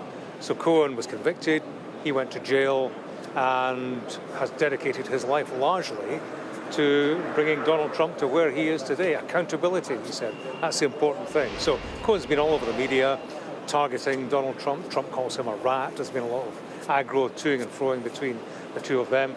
They all collided in grand style inside courtroom number 1530. Cohen was the key witness, the star witness, who pulled everything together. There were documents, there were bank statements, there were phone records, but Cohen was the man who was in the room at the key meetings, who could say to the jury, that man is the man who told me, who was at the heart of the conspiracy, who told me to commit the crime. And that was what did for Donald Trump in the end. Big questions about Cohen's credibility, but the jury heard his evidence, listened to his story, and clearly believed him. And that's why Donald Trump is tonight a convicted criminal, the first former president in the United States to have that status. Extraordinary that Michael Cohen had committed much of his adult life to serving Donald Trump, and then he spent, this last period trying to bring him down. Yeah, there was a sadness in much of what Cohen had to tell us. He was a loyal servant who ingratiated himself with Donald Trump because there had been a property dispute. Cohen was a lawyer, did well in this particular matter that Trump had an involvement in. So it came to Trump's attention. He said, look, come and work for me. And he worked personally for Donald Trump. He wasn't a lawyer for the Trump organization. He was the loyal servant, the enforcer. He was the man that Donald Trump would get to phone up journalists to bully them, scream down the phone at them, and strike fear into journalists and others. And he was Trump's pit bull, real loyal servant, very tight. But of course, and when he'd committed the crime, Trump got into the White House. Cohen wanted to be chief of staff. He had his eye on a position in the White House, which of course he didn't get. But of course, when Trump was in the White House, the FBI were onto Cohen. Clearly, Donald Trump didn't want to bring Cohen too close, because the FBI were on his tail, and by association, they wouldn't be far away from Donald Trump himself. So these are the machinations of what went on. But as many people have pointed out, prosecutors among them, there was an element of the mafia about all of this, with the Don himself, Donald Trump, at the center of it all, with loyal servants, some of whom strayed. Lawyers got sent to keep an eye, consiglieres got sent to keep an eye on them. Donald Trump, very much a man who styles himself, actually, as on the odd occasion as a mafia boss. That's the very way that he emerged from the evidence over the course of the 5 weeks. James, extraordinary detail there. Well, let's hear now from the Manhattan District Attorney Alvin Bragg, who gave a press conference a little earlier. First and foremost, I want to thank the jury for its service. Jurors perform a fundamental civic duty. Their service is literally the cornerstone of our judicial system. We should all be thankful for the careful attention that this jury paid to the evidence and the law and their time and commitment over these past several weeks. 12 everyday New Yorkers, and of course our alternates, heard testimony from 22 witnesses, including former and current employees of the defendant, media executives, book publishers, custodians of records, and others. They reviewed call logs, text messages, and emails. They heard recordings. They saw checks and invoices, bank statements, and calendar appointments. This type of white-collar prosecution is core to what we do at the Manhattan District Attorney's Office. In the 1930s, District Attorney Thomas Dewey ushered in the era of the modern, independent professional prosecutor. For now nearly 90 years, dedicated professionals in this office have built upon that fine tradition. A major part of our practice during that nearly 90 years has been public integrity work, including cases involving jurists, local and state electeds, public servants, and others. I want to thank this phenomenal prosecution team, embodying the finest traditions of this office: professionalism, integrity, dedication, and service. They are model public servants, and I am proud and humbled to serve side by side with them. The 12 everyday jurors vowed to make a decision based on the evidence and the law, and the evidence and the law alone. Their deliberations led them to a unanimous conclusion beyond a reasonable doubt that the defendant, Donald J. Trump, is guilty of 34 counts of falsifying business records in the first degree to conceal a scheme to corrupt the 2016 election. And while this defendant may be unlike any other in American history, we arrived at this trial and ultimately today at this verdict in the same manner as every other case that comes through the courtroom doors, by following the facts and the law and doing so without fear or favor. I want to conclude by expressing deep gratitude to the NYPD and the officers of the Office of Court Administration for securing the courthouse, all of our safety, making sure the courthouse and all of the other matters that are important in their own right continued seamlessly. They will continue to be and have always been incredible partners. Thank you.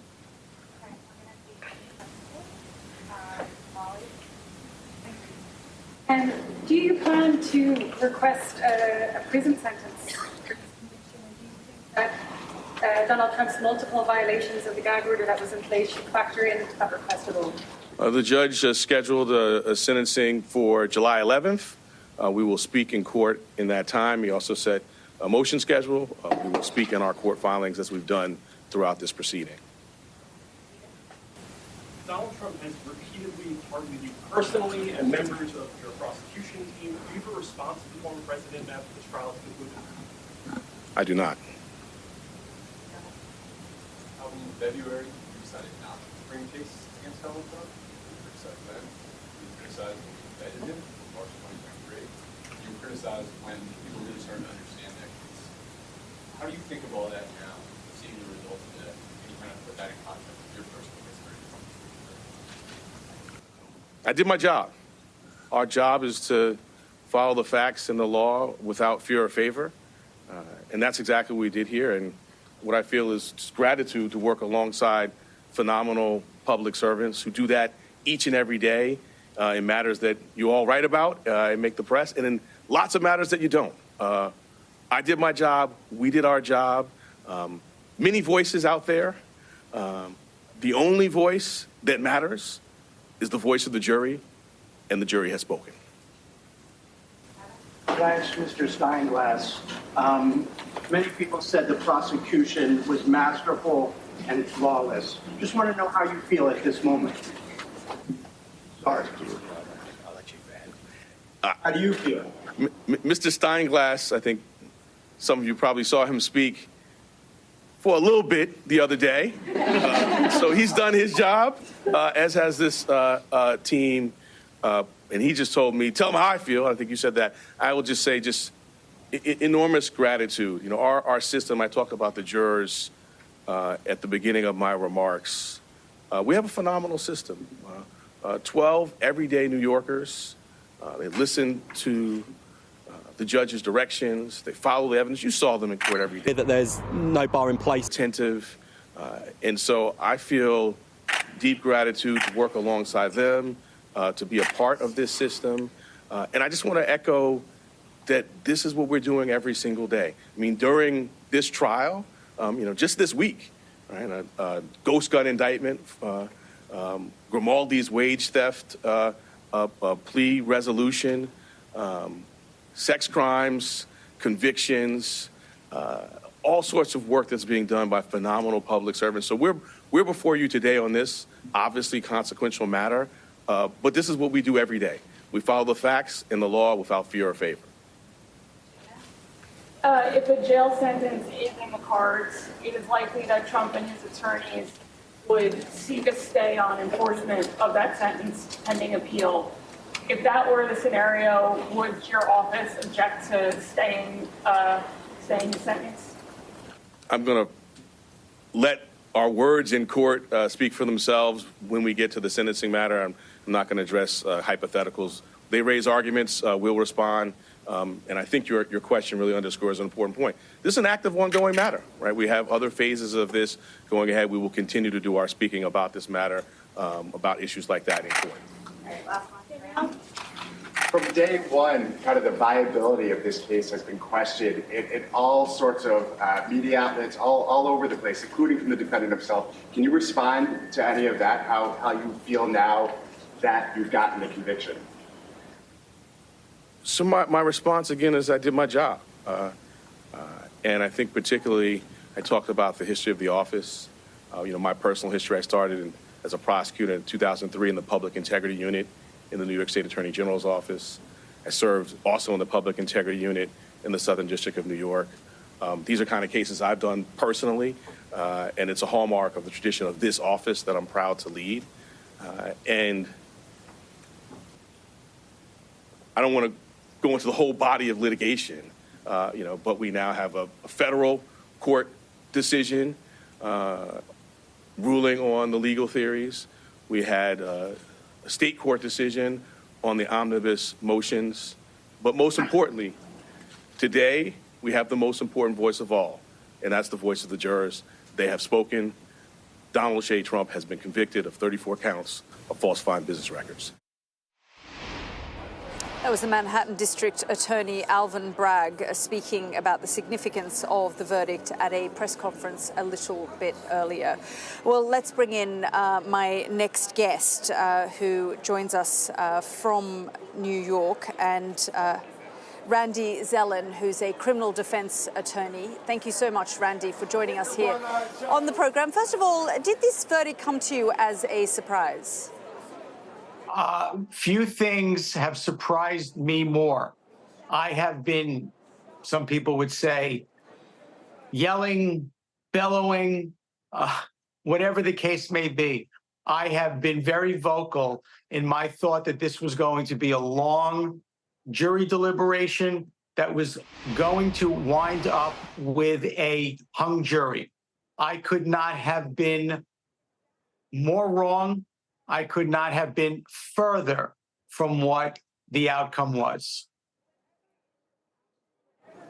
Why did you think it would lead to a hung jury and not a guilty verdict? Because there were a lot of commentators saying exactly what you're saying now.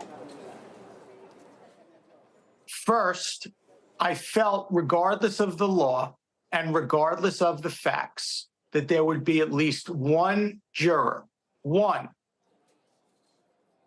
who would not convict simply because that juror did not want his or her thumb pressed on the scales of an election, that at least one juror would feel that this was an unfair trial that was motivated by politics, was motivated by keeping the presumptive nominee for the Republican Party from being able to be elected again. And then, from a factual standpoint, I did believe, and it's important to distinguish between did something happen, and can it be proven beyond a reasonable doubt? And I did not feel that the evidence was sufficient to prove beyond a reasonable doubt that Donald Trump knew that there were false entries made in the books and records of the Trump Organization, and that those false entries were made in order to break another law having something to do with the 2016 violation. Well, there are people now looking to the sentencing on July the 11th, and many are saying a jail time is unlikely, but they also said that a guilty verdict was also unlikely. When you look at it objectively, and the truth of the matter is very few people are prosecuted for the crimes that Donald Trump was prosecuted for. And typically, when these prosecutions have taken place, they're much easier to follow. In other words, if I want to defraud a bank to get a bank loan, then I will give the bank fake books and records to show that I make more money than I actually do. This was not the case here because this was an election.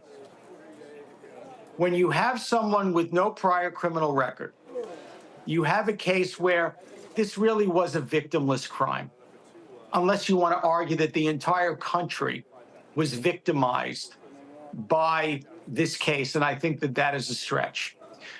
With Mr. Trump's background, there really is no objective reason to remove him from society. What gives me pause, really, is the fact that Justice Merchan is going to be hard-pressed to look at the former president and say, I think you get it. I think you have respect for the law and you have respect for the rule of law, and I'm really not concerned that you're going to ever commit another crime again. And I don't think that anyone will feel comfortable being able to get away with something if I don't sentence you to jail. I think Donald Trump has given Justice Merchan every reason to punish him. I just hope that the court doesn't. Randy Zelen, we're grateful for your time. Thank you so much for joining us. Thank you again for having me. Well, I'll bring in our James Matthews, who's here with me. James, I've got about a minute and a half till the top of the hour, but it really has been such a remarkable afternoon here, and now almost 8 o'clock in the evening, and we're expecting Donald Trump to go out to dinner.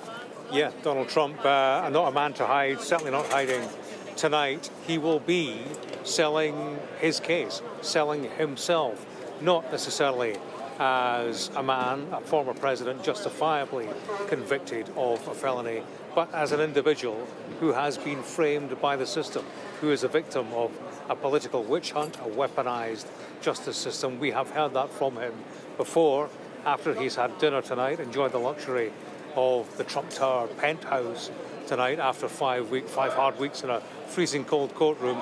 He will hold this news conference, and I suppose we get a sense then of how Donald Trump intends to spin this story to his advantage. But yeah, as the light fails here outside the courtroom, things have gone quiet. There is a thinning presence of security, thinning presence of media, thinning crowd. We heard cheers, we heard boos, we heard aggro between either side supporters and opponents earlier on.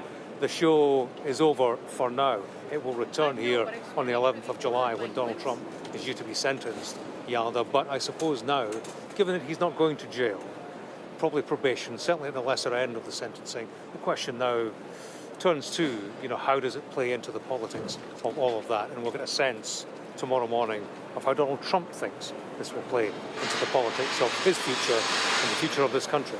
Yeah, indeed. I mean, even in the cab ride coming over here to report this breaking story, my taxi driver had a wow moment and then he moved on very quickly.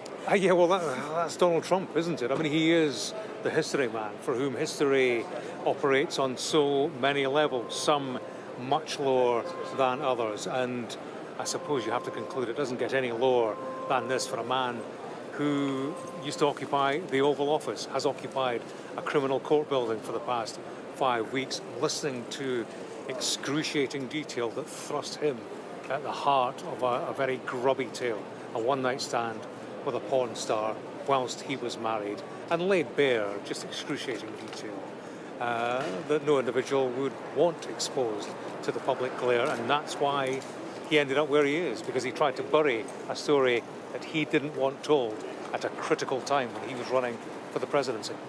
James, as always, thank you so much for your analysis. We'll keep you right there. And good morning. You're watching Sky News with me, Yalda Hakim, in New York, where Donald Trump has been found guilty on all counts in his hush money trial. It is historic, making Trump the first former US president to be convicted of felony crimes. A stunning legal reckoning as he tries to retake the White House in November's election.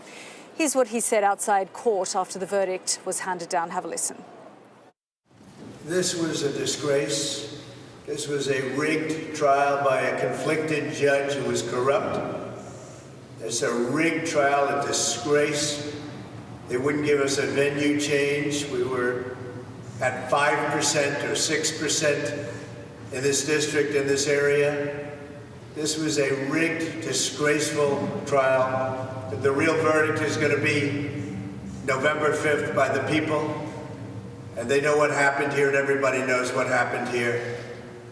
You have a Soros-backed DA and the whole thing. We didn't do a thing wrong. I'm a very innocent man, and it's okay. I'm fighting for our country. I'm fighting for our Constitution. Our whole country is being rigged right now. This was done by the Biden administration in order to wound or hurt an opponent, a political opponent. And I think it's just a disgrace. And we'll keep fighting. We'll fight till the end and we'll win, because our country's gone to hell. We don't have the same country anymore. We have a divided mess. We're a nation in decline, serious decline. Millions and millions of people pouring into our country right now from prisons and from mental institutions, terrorists, and they're taking over our country. We have a country that's in big trouble, but this was a rigged decision right from day one with a conflicted judge who should have never been allowed to try this case, never. And we will fight for our Constitution. This is long from over. Thank you very much. Why should voters vote for a convicted felon? That was Donald J. Trump outside the courtroom today after that guilty verdict was announced by the jury. He hasn't remained silent. We saw him out on the streets of New York City waving to crowds. And we also have seen him take to Truth Social, the social media platform that he now uses after he was banned and blocked from Twitter. Let's just show you that statement he made on Truth Social. He says the real verdict will be on November the 5th by, and in capitals, the people. They know what happened here. And he continues to reiterate that this was a sham trial, a rigged trial, and what he described as disgraceful. So he took to Truth Social and he says that the real verdict will be on November the 5th by the people. They know what happened here. And he continues to reiterate that he will be marching towards the November election, November 5th election, and he will allow the people to make their decision on what they think about this trial and his criminal conviction. So let's hear now from the Manhattan District Attorney, Alvin Bragg, the man who pushed for the charges against Donald Trump. He held a news conference here in New York City and gave his reaction to the verdicts. Have a listen.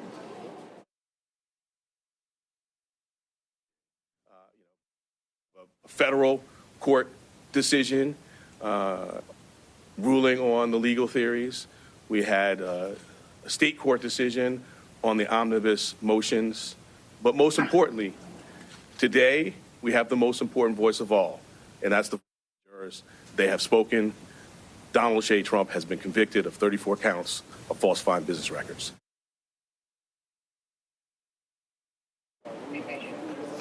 Well, that was Alvin Bragg, the Manhattan District Attorney. Let's bring in our James Matthews, who, as I've been saying, has followed all of this trial, all of the detail, and you've been watching and carefully documenting for us this historic moment, but this historic trial, really.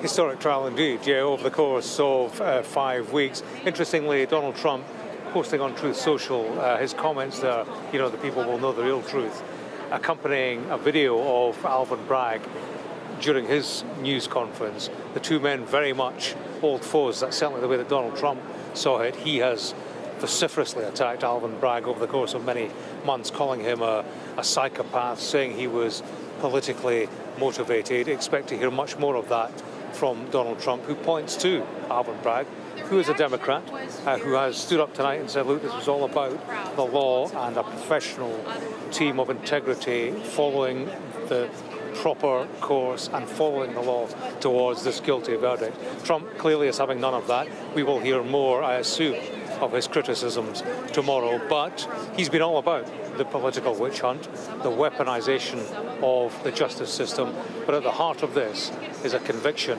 and a story, a very grubby story, that led us to where we are today.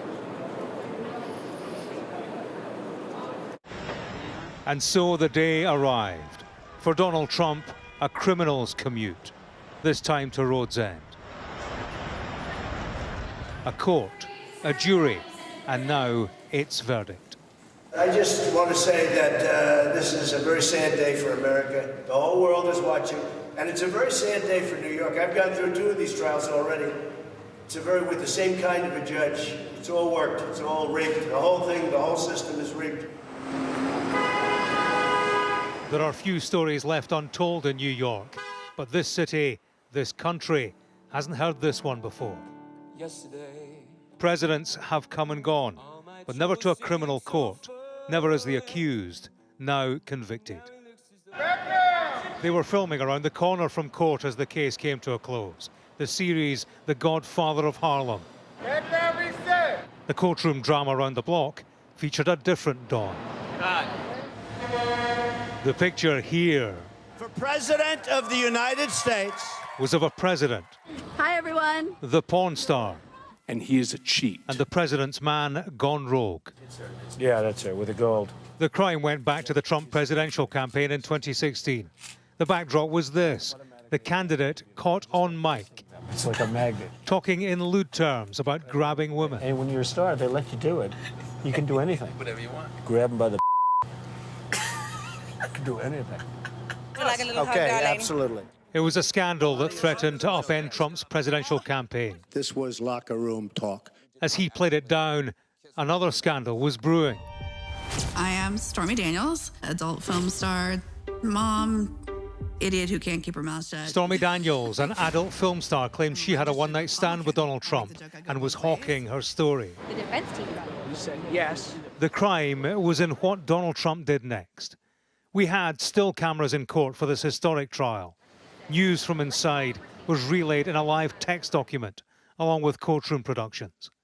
Like this, the photo of when Stormy Daniels met Donald Trump at Lake Tahoe in 2006. In her evidence, she told how he invited her to dinner in his hotel suite. She spanked him with a magazine right on the butt. She came out of the bathroom to find him stripped to his boxer shorts and t-shirt, and they had sex. You have any messages for Donald Trump today? To keep her quiet, Trump's lawyer Michael Cohen paid Stormy Daniels $130,000 in the days before the election. Critically, he said it was at Trump's direction. That Trump had told him, "This is a disaster, a total disaster. Women are going to hate me." Stormy Daniels signed a non-disclosure agreement with the pseudonym Peggy Peterson. I, Donald John Trump, do solemnly swear. The story didn't get out until long after Donald Trump got into office. The hush money hadn't been illegal. The crime was committed as president when he reimbursed Michael Cohen. Trump repaid him in a series of checks and put it through the company books as legal services, when in fact it was to bury a news story. Trump won and you know it.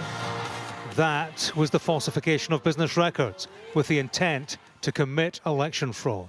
The prosecution was able to establish that his wife knew about it, was potentially helping to kind of navigate how to kind of keep things quiet, and that the timing of the events of when Stormy Daniels was coming forward were so intricately woven with his election, with what happened on the Access Hollywood tapes, that it was hard for the jury to ignore that this was directly linked to one thing, his presidential campaign.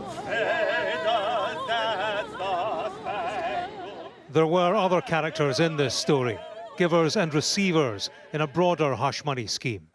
David Pecker, former publisher of the National Enquirer magazine, orchestrated a so-called catch and kill arrangement to buy and bury bad news. Pecker said in court he told Donald Trump he'd be his eyes and ears. He paid the Playboy model Karen McDougal $150,000 to keep an affair quiet. $150, as Trump referred to it, on a recorded phone call with his lawyer Michael Cohen, played in court. So what are we going to do? Funding, yes. Mr. Trump, any comment on the testimony? For a presidential candidate, this was a courtroom corridor campaign. This trial is a scam. This judge is corrupt. This is just a political witch hunt. It was Donald Trump running for the White House and railing against the judicial process standing in his way. He had denied the sexual affairs and denied the crime, but a New York jury handed down a historic guilty verdict for the America First president, an American first. And James, of course, is still here with us outside the courthouse. James, I was speaking a little earlier to a former Trump campaign aide who said Donald Trump has a way of turning the worst case scenario into something that works for him. You know, looking at your report there, rehashing all of that would have potentially destroyed anyone else. Yeah, there was a time in the United States when a criminal conviction on its own, at any level, would taint an individual. They would have trouble finding any job, let alone the office of the President of the United States. But in the age of Donald Trump, we have seen it time and again how he can put scandal behind him, put it behind his core support, who stand resolutely behind him, and they have done throughout this trial. Tonight, he happens to be at a fundraiser off the back of what's happened just a couple of hours ago. And it's worth mentioning, in the month of April, while all this has been going on, for the first time, Donald Trump has out-fundraised Joe Biden. So, you know, money talks. And the money is saying that Donald Trump enjoys solid and growing support despite the details that have emerged from this criminal court building. As you say, we have heard from our NBC partners that a source close to them have said that he is at a fundraising dinner. Thank you so much, James, for all of that and all of your analysis. Well, let's go straight to Mark Stone, who joins us from Washington. And Mark, fascinating talking there to James, that we know that Donald Trump is tonight at a fundraiser, and he has, for the first time, out-fundraised Joe Biden. And so, regardless of this conviction, the Biden campaign know that whatever happens today and going forward, July 11 and beyond, the focus needs to remain on November the 5th. Yes, I think the Biden campaign has been of the view, has come round to the view that whatever the result of this trial was, it would make no difference because, as we've been saying before, views are locked in. Whether it was a guilty verdict or a non-guilty verdict, the minds are set, and they clearly need to look beyond, from the Biden campaign's perspective, need to look beyond what's happened today and remind voters of what they see to be the threat that is Donald Trump. They can now add to that the fact that he is a convicted felon. And to that end, a statement came out pretty quickly after the verdict, not from President Biden, but from candidate Biden. The Biden-Harris campaign released a statement. I'll read it to you. It says, "In New York today, we saw that no one is above the law. Donald Trump has always mistakenly believed that he would never face consequences for breaking the law for his own personal gain. But today's verdict does not change the fact that the American people face a simple reality. There is still only one way to keep Donald Trump out of the Oval Office, at the ballot box. Convicted felon or not, Trump will be the Republican nominee for president. And it goes on to say, the threat Trump poses to our democracy has never been greater. He is running on an increasingly unhinged campaign of revenge and retribution, pledging to be a dictator on day one and calling for our Constitution to be terminated so he can regain and keep power. That is a statement from the Biden-Harris campaign. And you can see there that they are moving beyond this. They are trying to remind voters who may be undecided of the dangers they see in a Trump 2.0. And if you look at the polls, Yalda, you know, they confirm this idea that views are set. A poll today, released this morning, just before the verdict, from NPR, National Public Radio, 2/3, 67% of those they polled said a guilty verdict would make no difference to their vote. 76% said the same of a non-guilty verdict. So, you know, that says it all, really. There has been this talk of a proportion of Trump supporters, or at least Republicans, who have ended up thinking they will vote for Trump because he is the candidate, maybe deciding they can't vote for him if he is a convicted felon. Yeah, maybe they exist. I've never met one of them. So I think largely things are set. In terms of what Biden will do now, there has been some whispers over the course of the past week that he may choose to make some sort of address to the nation. Clearly, there was an issue of scheduling. No one knew when this verdict was going to come. No one imagined it was going to come so quickly. Next week, Biden is in Europe, and so he wouldn't be able to do it then. The fact is, he is at the White House tomorrow. I wonder whether, as well as seeing former President Trump speaking at Trump Tower, at some point tomorrow we will see current President Biden speaking at the White House.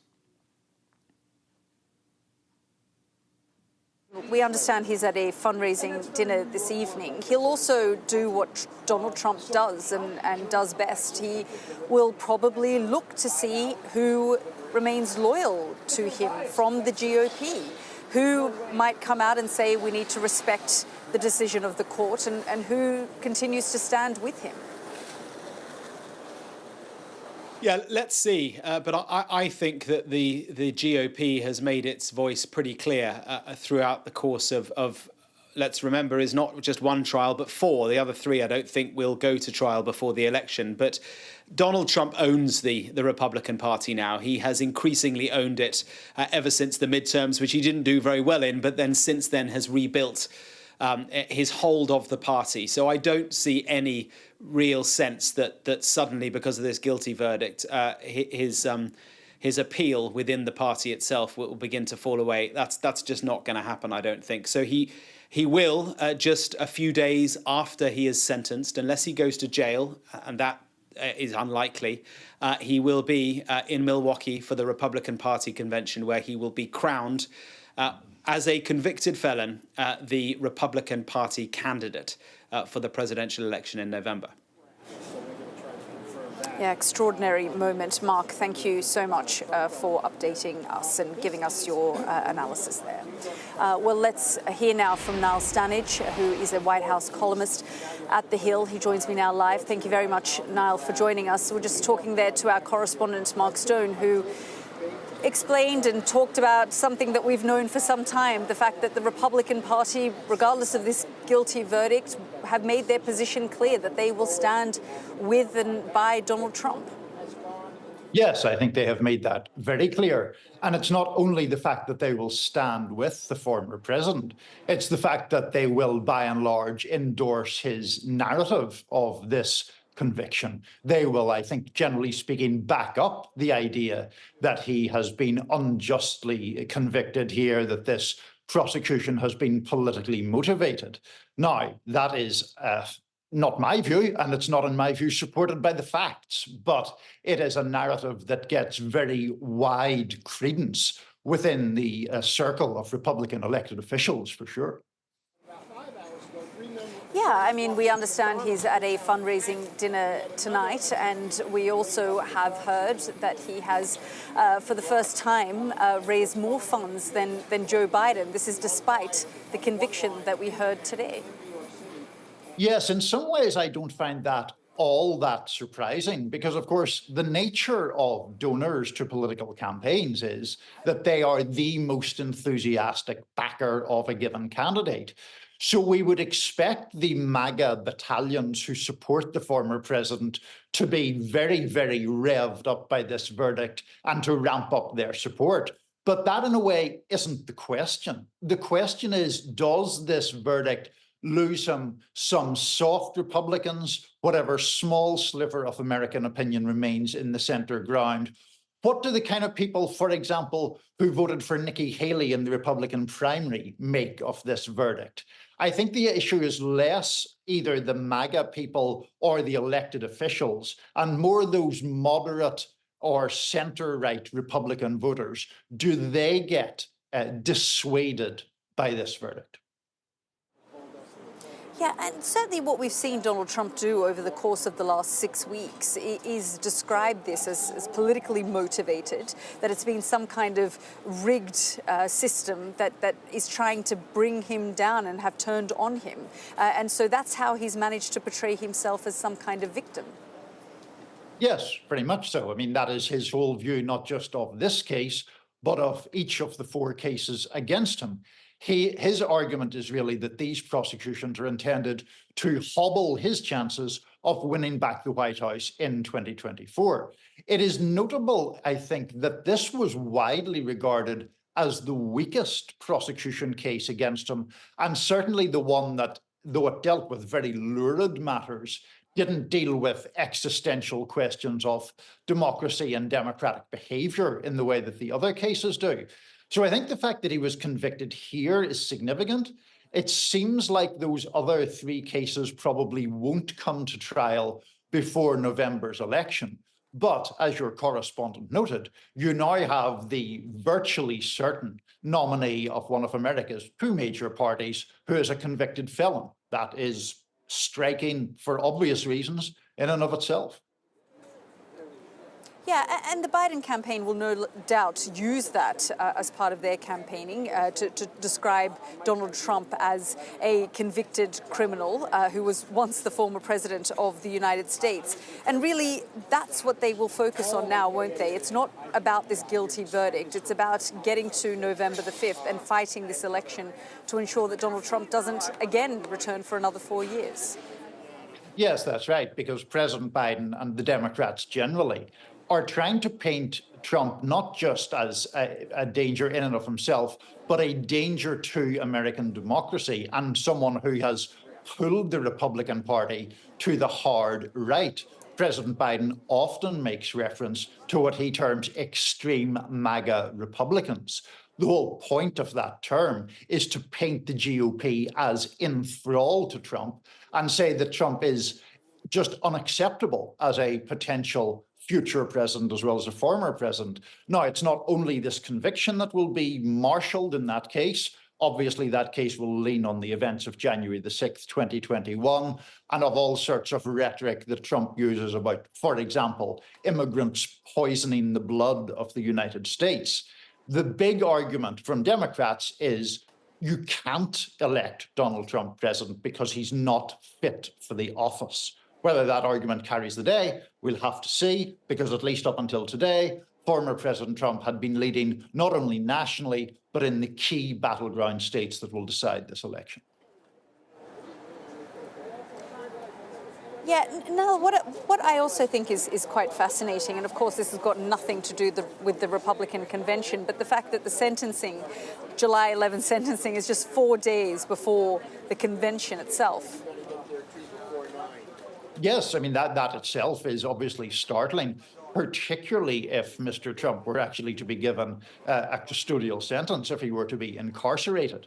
Now, the chances of that do appear slim. Most first-time offenders convicted of these kinds of charges, falsifying business records, are not incarcerated. But you're going to have clearly a week of very high drama there, where on a Thursday, Judge Juan Marchand sentences Mr. Trump for whatever, to whatever sentence he deems appropriate. And then the following Monday, the Republican convention begins in Milwaukee. That runs several days, and its sort of crowning moment is the coronation of Donald Trump as the Republican nominee. It's a remarkable juxtaposition.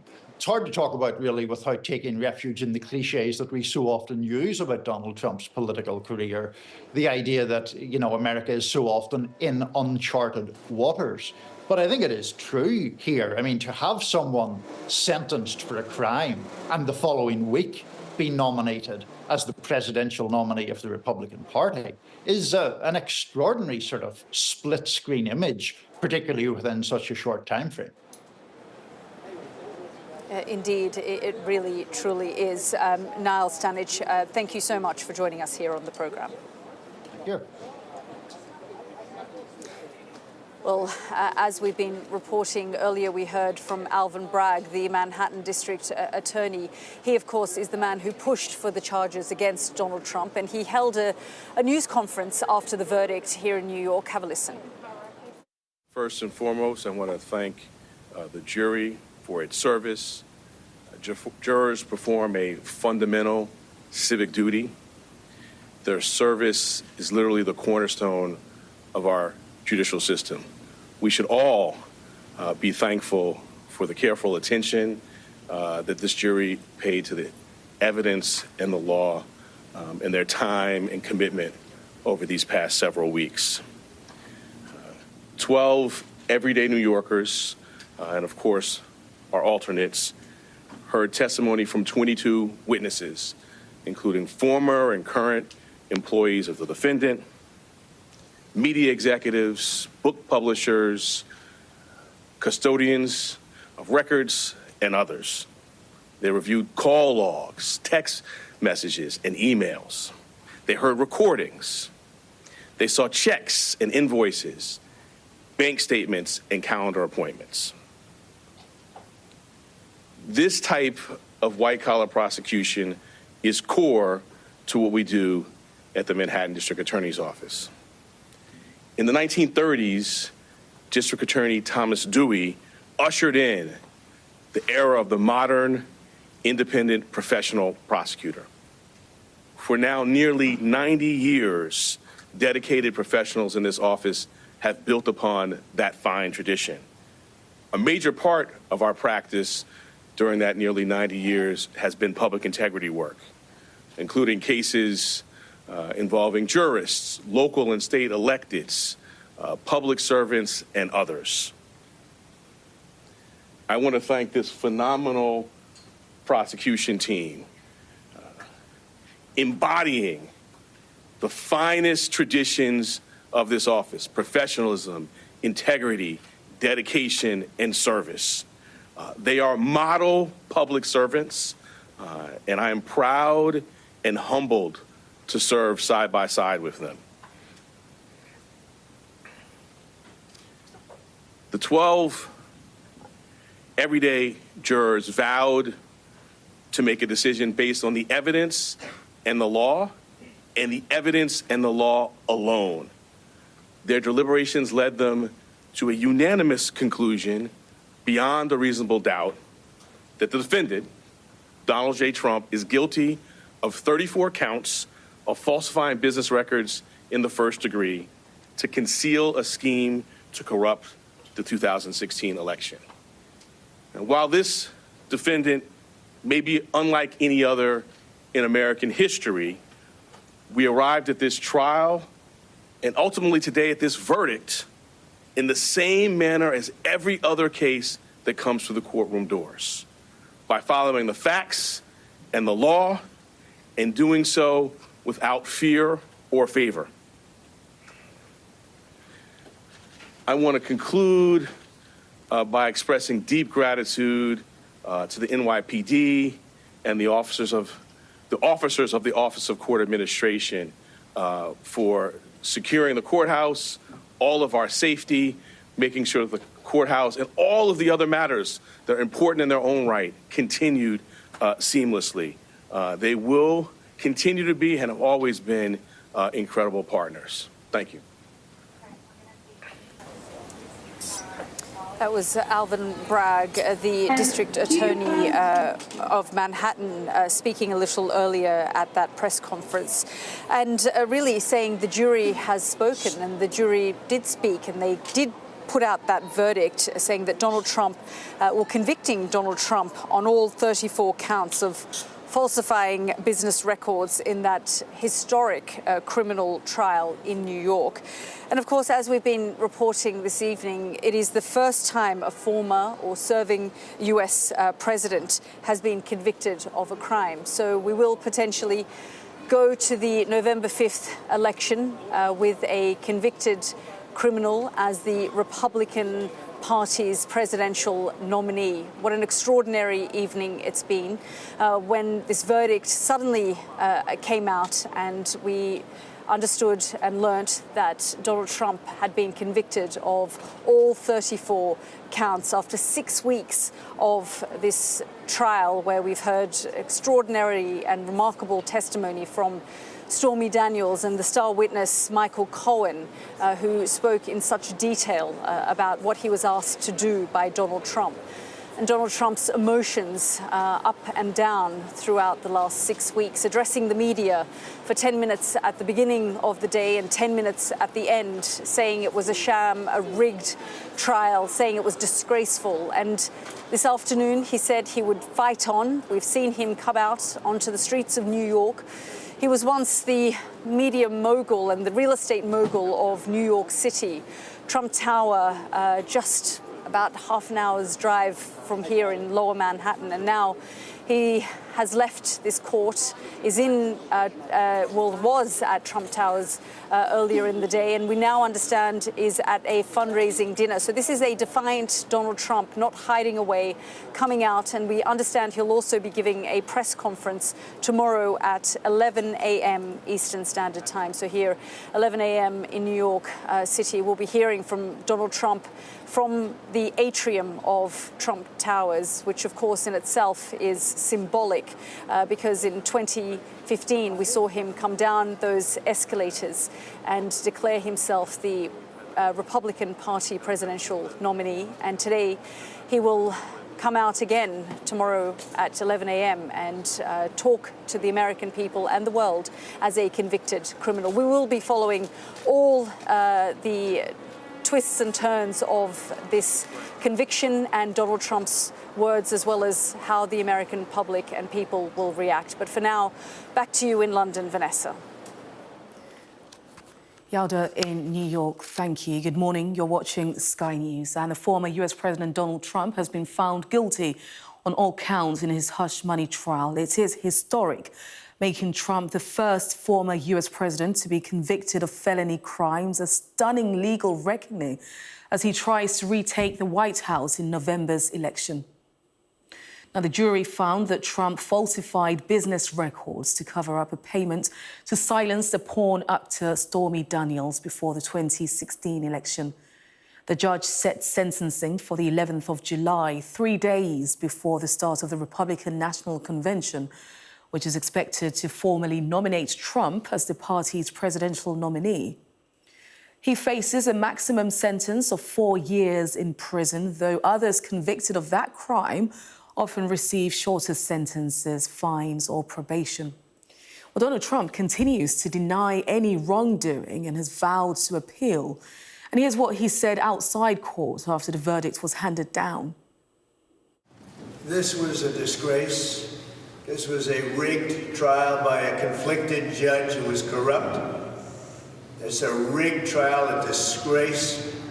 They wouldn't give us a venue change. We were at 5% or 6%.